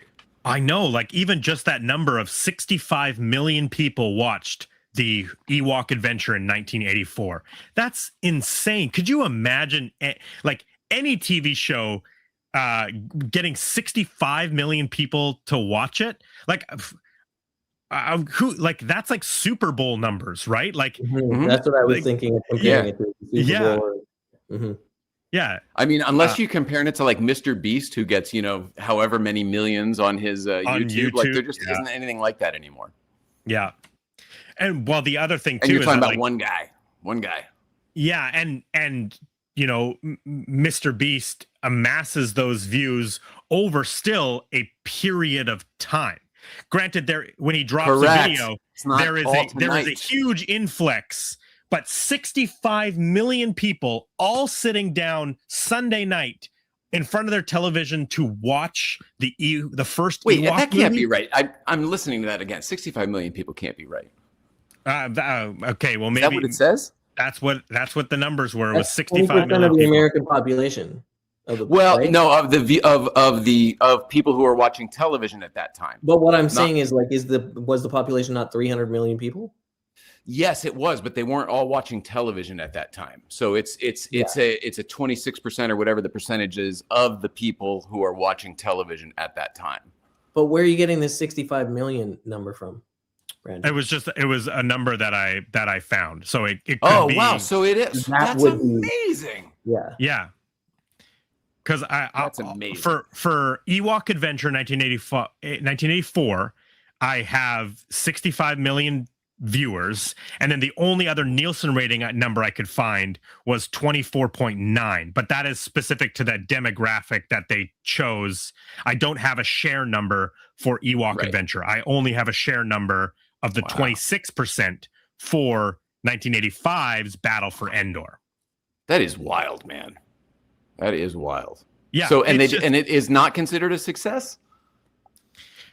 That sounds like a success.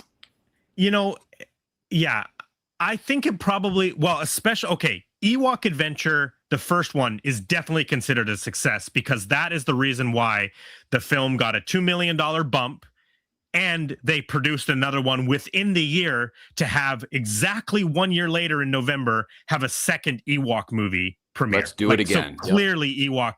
Now, obviously there was a downturn in their viewership for Battle for Endor, and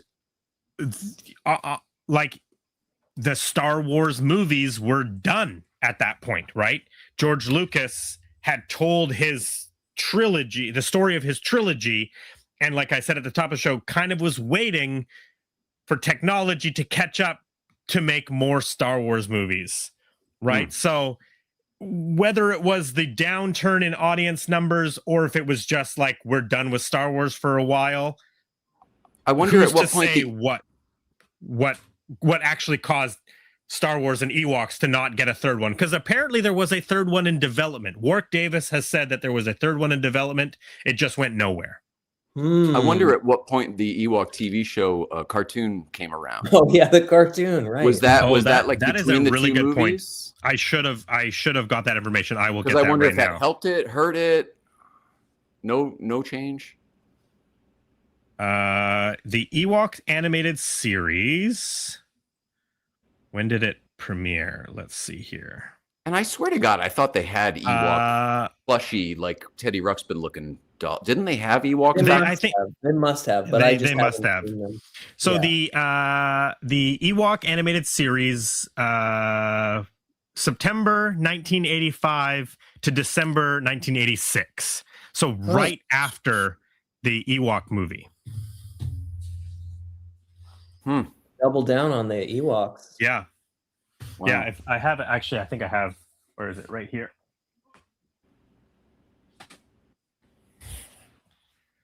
There it is. Nice. Wow. And all of these are on Disney Plus as well. All of the animated Ewok episodes. So they're not buried. They're not hidden. They're available. That's good. No, the fact that both of these Ewok movies are, like we were saying, available in HD on Disney Plus, along with the Ewok animated show, the Droids animated show, like the only thing that is missing is that holiday special. And there's just something about George Lucas is so embarrassed about the holiday special. And I will not defend it. It is bad. The holiday special is bad. It is a tough watch, but I find it as it's an interesting historical document. And it's not going to turn you away from watching any of the other Star Wars things. That's not going to be the first thing you ever watch that's Star Wars and you go, oh my gosh, that's yeah. I don't like that. That's terrible. I mean, if some person somehow happened to watch the Star Wars holiday special as the first thing they ever saw in Star Wars, I don't think that they would be into Star Wars. I think it could turn somebody off. But if you saw Star Wars in the theater in 1977, and then you find out that on TV next holiday season, there's going to be this Star Wars holiday special, like. Maybe, there was obviously people at the time who were like, this is not the same, this is not as great, but I'm sure it still had its fans because at that time, that's all they had. This is in between Star Wars A New Hope in 1977 and Empire Strikes Back in 1980, right? Yep. There's nothing else. They can't even get the toys out because of how popular Star Wars is. They had to famously sell early bird gift certificates. So you buy this empty cardboard box of the Star Wars toys that essentially guarantees you that when Kenner was able to actually produce the toys, they would mail them to you. So you were like pre-ordering your Star Wars toys back in 1977. Like it's massive. So, no wonder, like at the time they were figuring out what they were going to do with the future of Star Wars, and everybody was like, oh my god, I can't believe we're going to see Star Wars on our TV, and then it just disappeared because it really is an embarrassment. Like there's no skirting around this one. This is a bad Star Wars project. I love it. All right,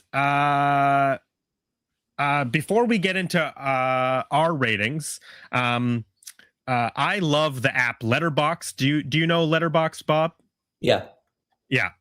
You know, you go on there, you log your movies, you rate your movies, and people write reviews for movies. So I like to pull some reviews for the movies we cover, and I'm just going to read a couple of them here. Bob, not you, but a different Bob, says, The Godfather 2 of Ewok movies, 5 stars. Tycho says, probably the darkest and most traumatizing piece of Star Wars media ever created. Not even exaggerating. 2.5 stars. Munchies says, I wanted the brother to shut up in the first one, so I guess I got my wish. 1 star. Oh my God.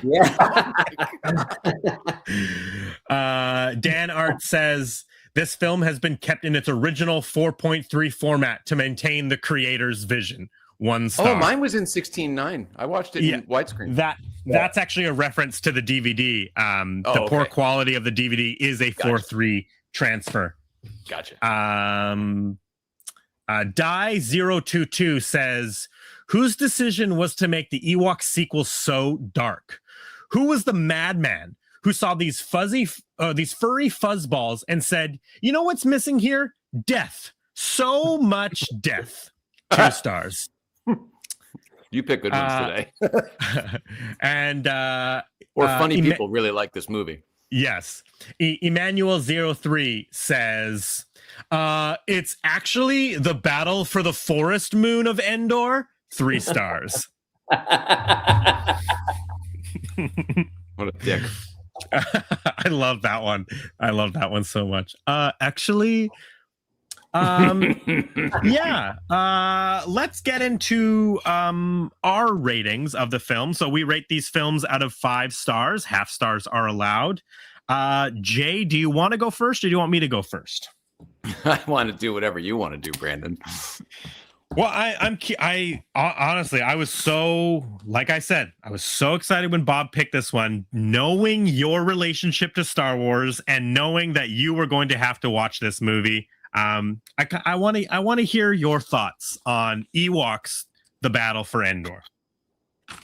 Well, I mean, I think you can probably tell I liked it a lot more than I thought I would. It wasn't torturous like I thought it would. The truth is, I enjoyed it more than I liked Jedi.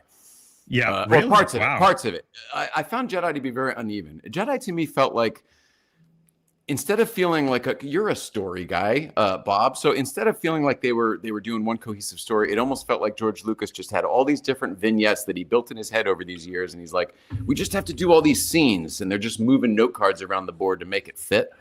Other than, of course, the overarching father-son storyline. I get it. I'm glad we unfroze Han. You know, all of that stuff was great and everything. It was too much Jabba's palace, and I didn't get the Endor of it, the need for Endor of it in Jedi. So I was kind of really prepped to not love the second feature of my double feature. Today. And then and it started kind of in a way where I really thought that was going to be the case with the Heidi of it all. I was like, wow, this is going to be a crappier version of that. I don't know. And then I kind of know. Also uneven. I did also find this uneven, but the parts that I really liked, and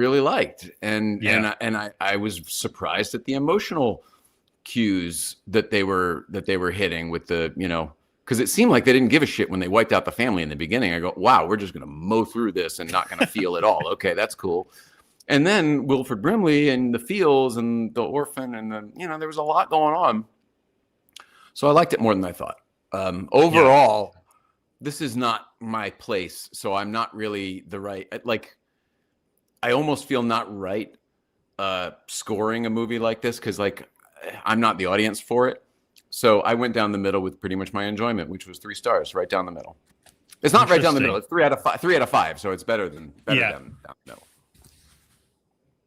Interesting. I mean, parts of it I would have said were 4 stars. Parts of it I would have said were 2. So wow. 3 stars. Yeah. Great.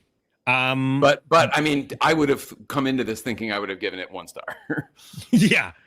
And I really enjoyed it. Very sweet. That's great. Bob, what about you, what about your thoughts and your rating on Ewoks? So as my personal story is intertwined with this series, with this universe, with, you know, it going back 40 plus years of my life, I would be doing a disservice to Return of the Jedi if I made this a higher mark, even though I loved it. And in terms of Ewokness and the Ewoks that I love so much, like I keep saying, make more Ewok stuff. Return would be a 5. Like that would be a total 5. Yeah. And like you, I thought that I was going to not enjoy this as much, because at the beginning I was like, okay, wow, what are we getting into here? This is the budget, the production quality, all that kind of stuff. But I'm giving it a 4. You know, like anything with Ewoks is gonna bump it up for me, because I'm just Ewok fan. But love it. Yeah, I would give it a 4. Wow. I loved this. I loved it. Follow-up question: are you going to revisit Ewok Adventure: Caravan of Courage? Oh, hell yeah. It came up because I just finished. I watched most of the movie last night, and then I watched the rest of it today before we started. And then that comes up as the next movie on Disney, and I just paused it. So yeah, definitely. And then I'm going to go back and check out the cartoons, although I'm pretty sure that they're not going to measure up to my. No, they're very much for children. Like I remember it being Care Bearsy, right? It's like Care Bears. It's very Care Bearsy. Yeah. Gummy bears. Remember the gummy bears? Yeah. Gummy bears. Yeah. This was all in the same era. Yeah. Although they are Canadian animated shows. What's the? I think it's no, it's Novada. I think is the company. But yeah, both Star Wars droids and the Ewoks are both Canadian animated shows. All right. So here's the thing. I love these movies. I love the Ewoks. I love Star Wars. I mean, I got Teak. I got Japanese programs. I was going to put this on in the show. I have this little Sindel Endor button as well. Oh, I thought it looks like a poker chip. I thought it was a Pog. It kind of is Pog-like, but it's just a little button. It's actually, what's funny is that it's like just a safety pin on the back. It's not even like a regular, I can't put it on. That being said, you're working hard tonight, Brandon. I don't know if these. Oh, well, I do know. I don't think these movies are very well made. So I rated both. I rated both of them the same. Now, because of Letterboxd, I could see what my activity was for the last time I watched it. And I did drop my rating 1 star for Battle of Endor. So I am sitting at 2 stars for Battle of Endor with a heart. It is a very big heart. Now, that's a small heart move. You can stuff your heart in a sack. Yeah, that is a small heart move. I don't know. Like I said, I was not charmed by Wilford Brimley in this. I think I was too aware. You, Brandon? I was too. Yeah, exactly. Wilford Brimley hurt me. Okay. It's not your fault.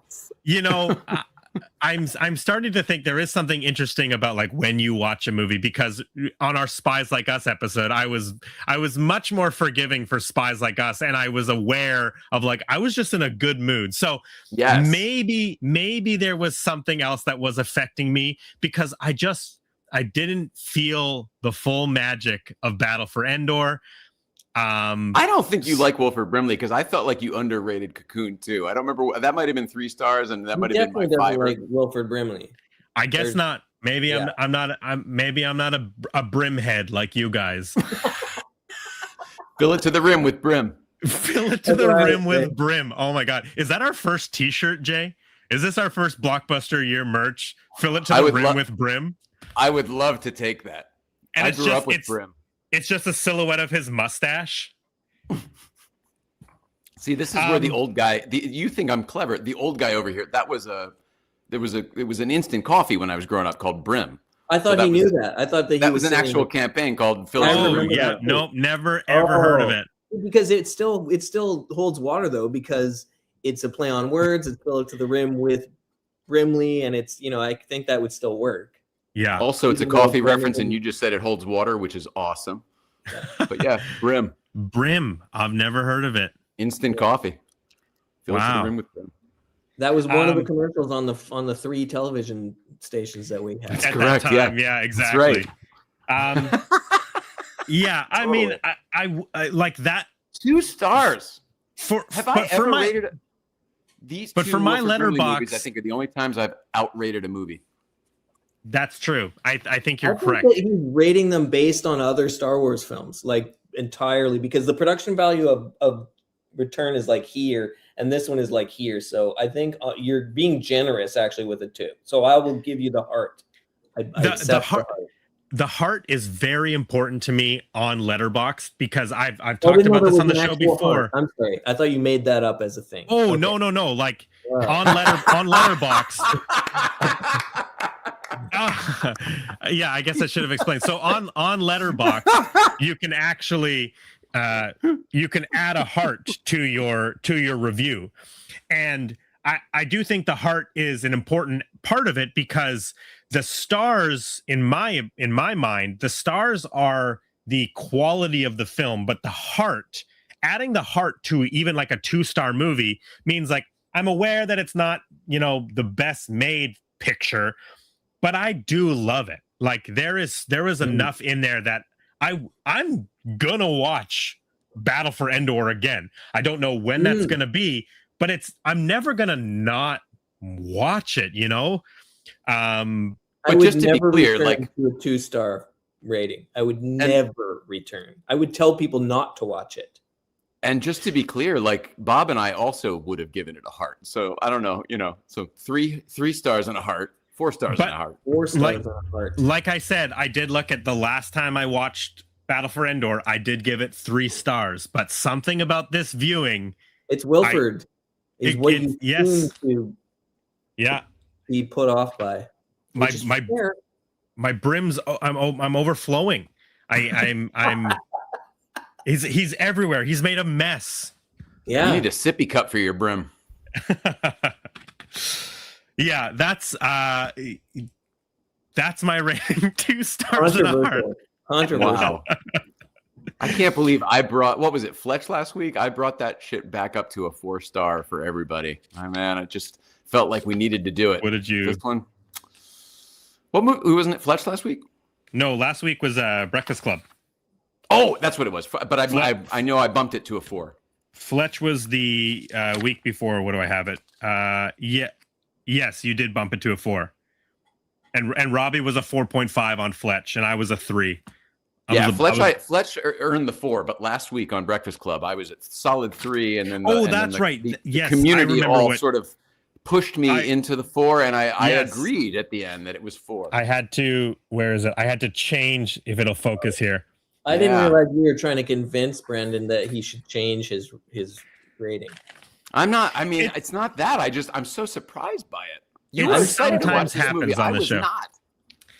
But if I had 3 pieces of merch from a movie, it would be one of my favorite movies. But you have a million pieces of other merch. So this is just a piece of something. It's something that you picked up along the way that you were like, that's interesting. I'll put that in my collection.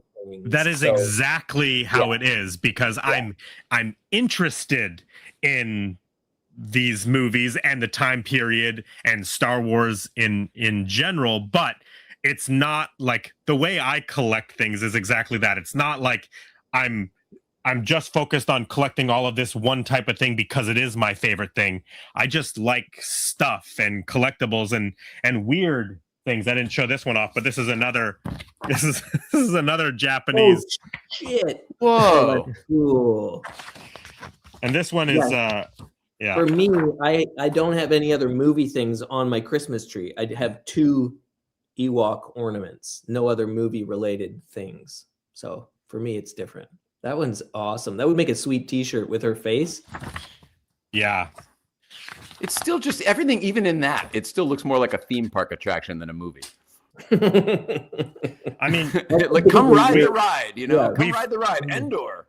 We forgot to talk about the lady and the winged horse, Oh, the horse. which doesn't feel very Star Wars at all. Well, we did talk about that in the sort of the fairy tale-ness of her, the weird how it was the witch.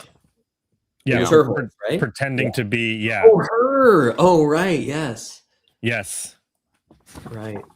And then this movie has like regular horses in it, which is kind of strange to see in Star Wars. It's all those little things that just doesn't. There's things that don't feel right. You know what I mean? Mm-hmm. This is not Endor. Look at this guy's wearing basically like a baseball hat, a ball cap. Mm-hmm. I'm telling you, one of them was wearing ski boots, like Waterworld style. Some of the costumes, I almost felt like Griff from Back to the Future 2, you know, with the boots and stuff, and the helmet, and all that. Yeah, it's like Guar stuff. It's a little on the nose. Yeah. Yeah, I mean, it's fun. I love it, but I'm sticking with my 2 stars. I'm sorry, gents. Fair enough. I'm sticking with my 4, and I'm gonna start a campaign to bring back the Ewoks, and I'll be waiting patiently. And I'm not canceling my Disney Plus membership over the fact that there's not enough Ewok content on there, because there is. There's quite a bit. Yeah. Until the new stuff. Until then. Well, I think we did it. We have talked for longer than the Ewoks movie is, which is always a feat when the episodes are longer than the movies themselves. We didn't even get to Lost Highway, The Fabelmans, X, or Pearl.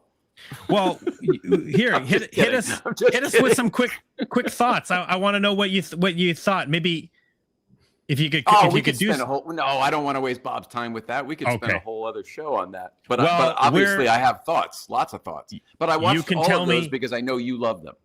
You can tell me when we see each other on the weekend. We will be together in person on the weekend, so you can share all those thoughts there. I hate why, but I'm really excited to see you guys. Yeah. Well, Bob, thank you so much for being here. Thank you for picking the Ewoks movie, even though I've disappointed you. I appreciate you being here.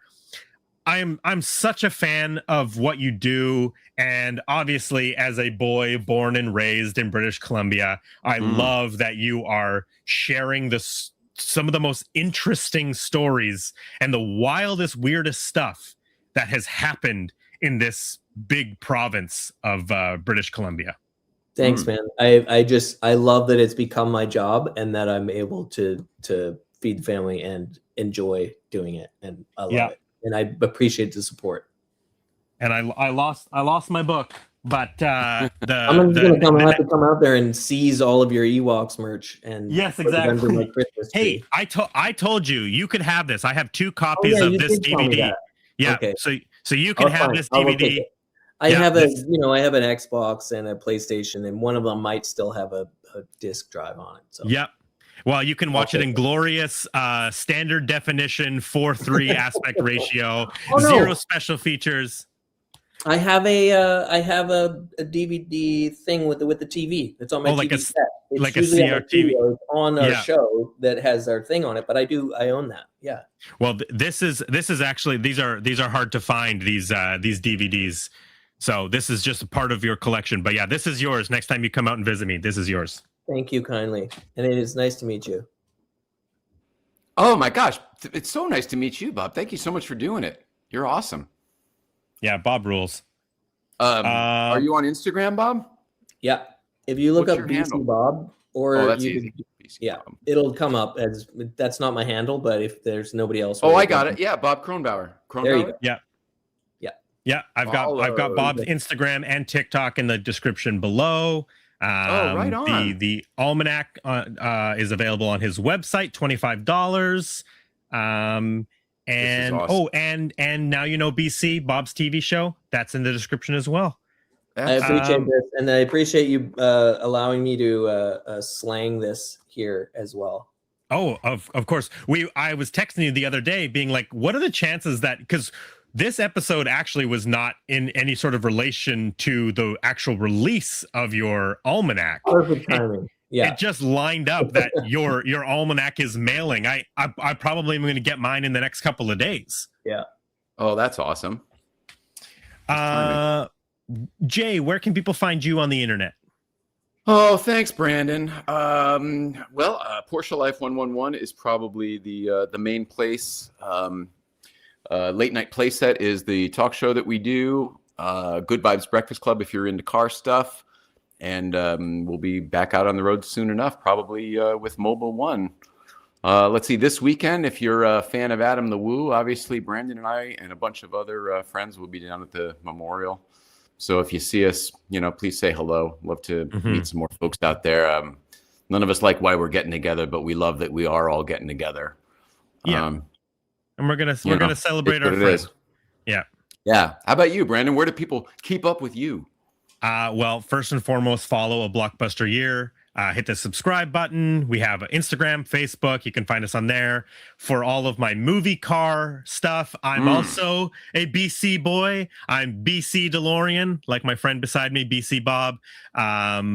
You can follow us there. There's going to be a big unveil that we're going to be doing this coming weekend. I'm very, very excited to share it with everybody. We've been working hard with our team over at Stone Speed Shop locally out here, who does all of our car projects. So I've been teasing it pretty hard. If people don't really know, I'm sure it's pretty obvious at this point, but there's going to be a big reveal, probably Sunday or Monday post Adam the Woo's Celebration of Life.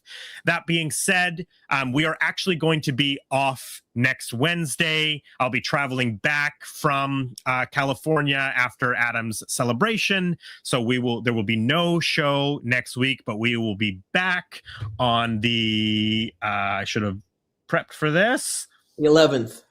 Is that what it is? No, we'll be off on the 11th. We'll be back on the 18th. Yep. With my friend Yoko McCann. We will be covering.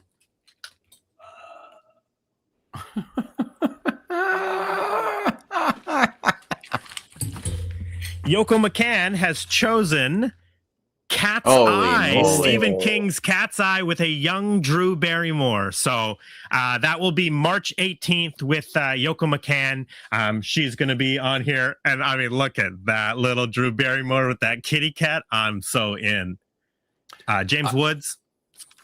I should say our guest was going to be Knight Rider Historians on the 11th. He obviously won't be with us, but he will be with us on Late Night Playset the night before on Tuesday. So if you want to hang out with me and Knight Rider Historians, check us out live on the 10th.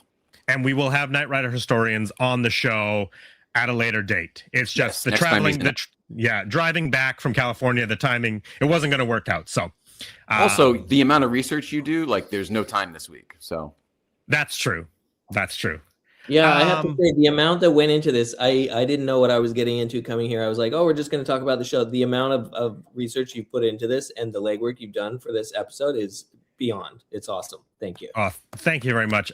I love doing it. So it's as much of an education for me. And I just get to we watch one movie, but I watched both the Ewok movies, and I watched all of Light and Magic, the Disney Plus documentary again. And it's just because I love this stuff so much. So it's an excuse to get to watch these things again and get to learn about them. So I appreciate the compliment on the work, because I do put a lot of effort into it, and I'm glad that it's being seen. I appreciate that. I love you, Brandon. I love you too, Jay. I also love you, and I love you, Jay, and I don't barely even know you. I love you too, Bob. I could feel it early on. Yeah. I'm glad we both said it. Well, we're brimheads in love. What are you gonna do? Right. Exactly. Bob is awesome. Like I've been watching Bob's content for so long. He's always been one of my favorites. In British Columbia now. This is crazy. They're all going to be excited that I met you. Yeah. Well, Thank you very much. I love you, Bob. I love you, Jay. Thank you so much for being here. Thank you, everybody, for watching. Maybe please, see you this weekend. Yeah, we'll see you this weekend. Go out and watch Caravan of Courage, and let us know what your thoughts are on the first Ewoks movie. 4 stars and a heart. Yeah, exactly. All right. Take care, everybody. Have a good night. Love everybody. We will off next week. We'll be back on the 18th with Cat's Eye and Yoko McCann. Take care. Good night.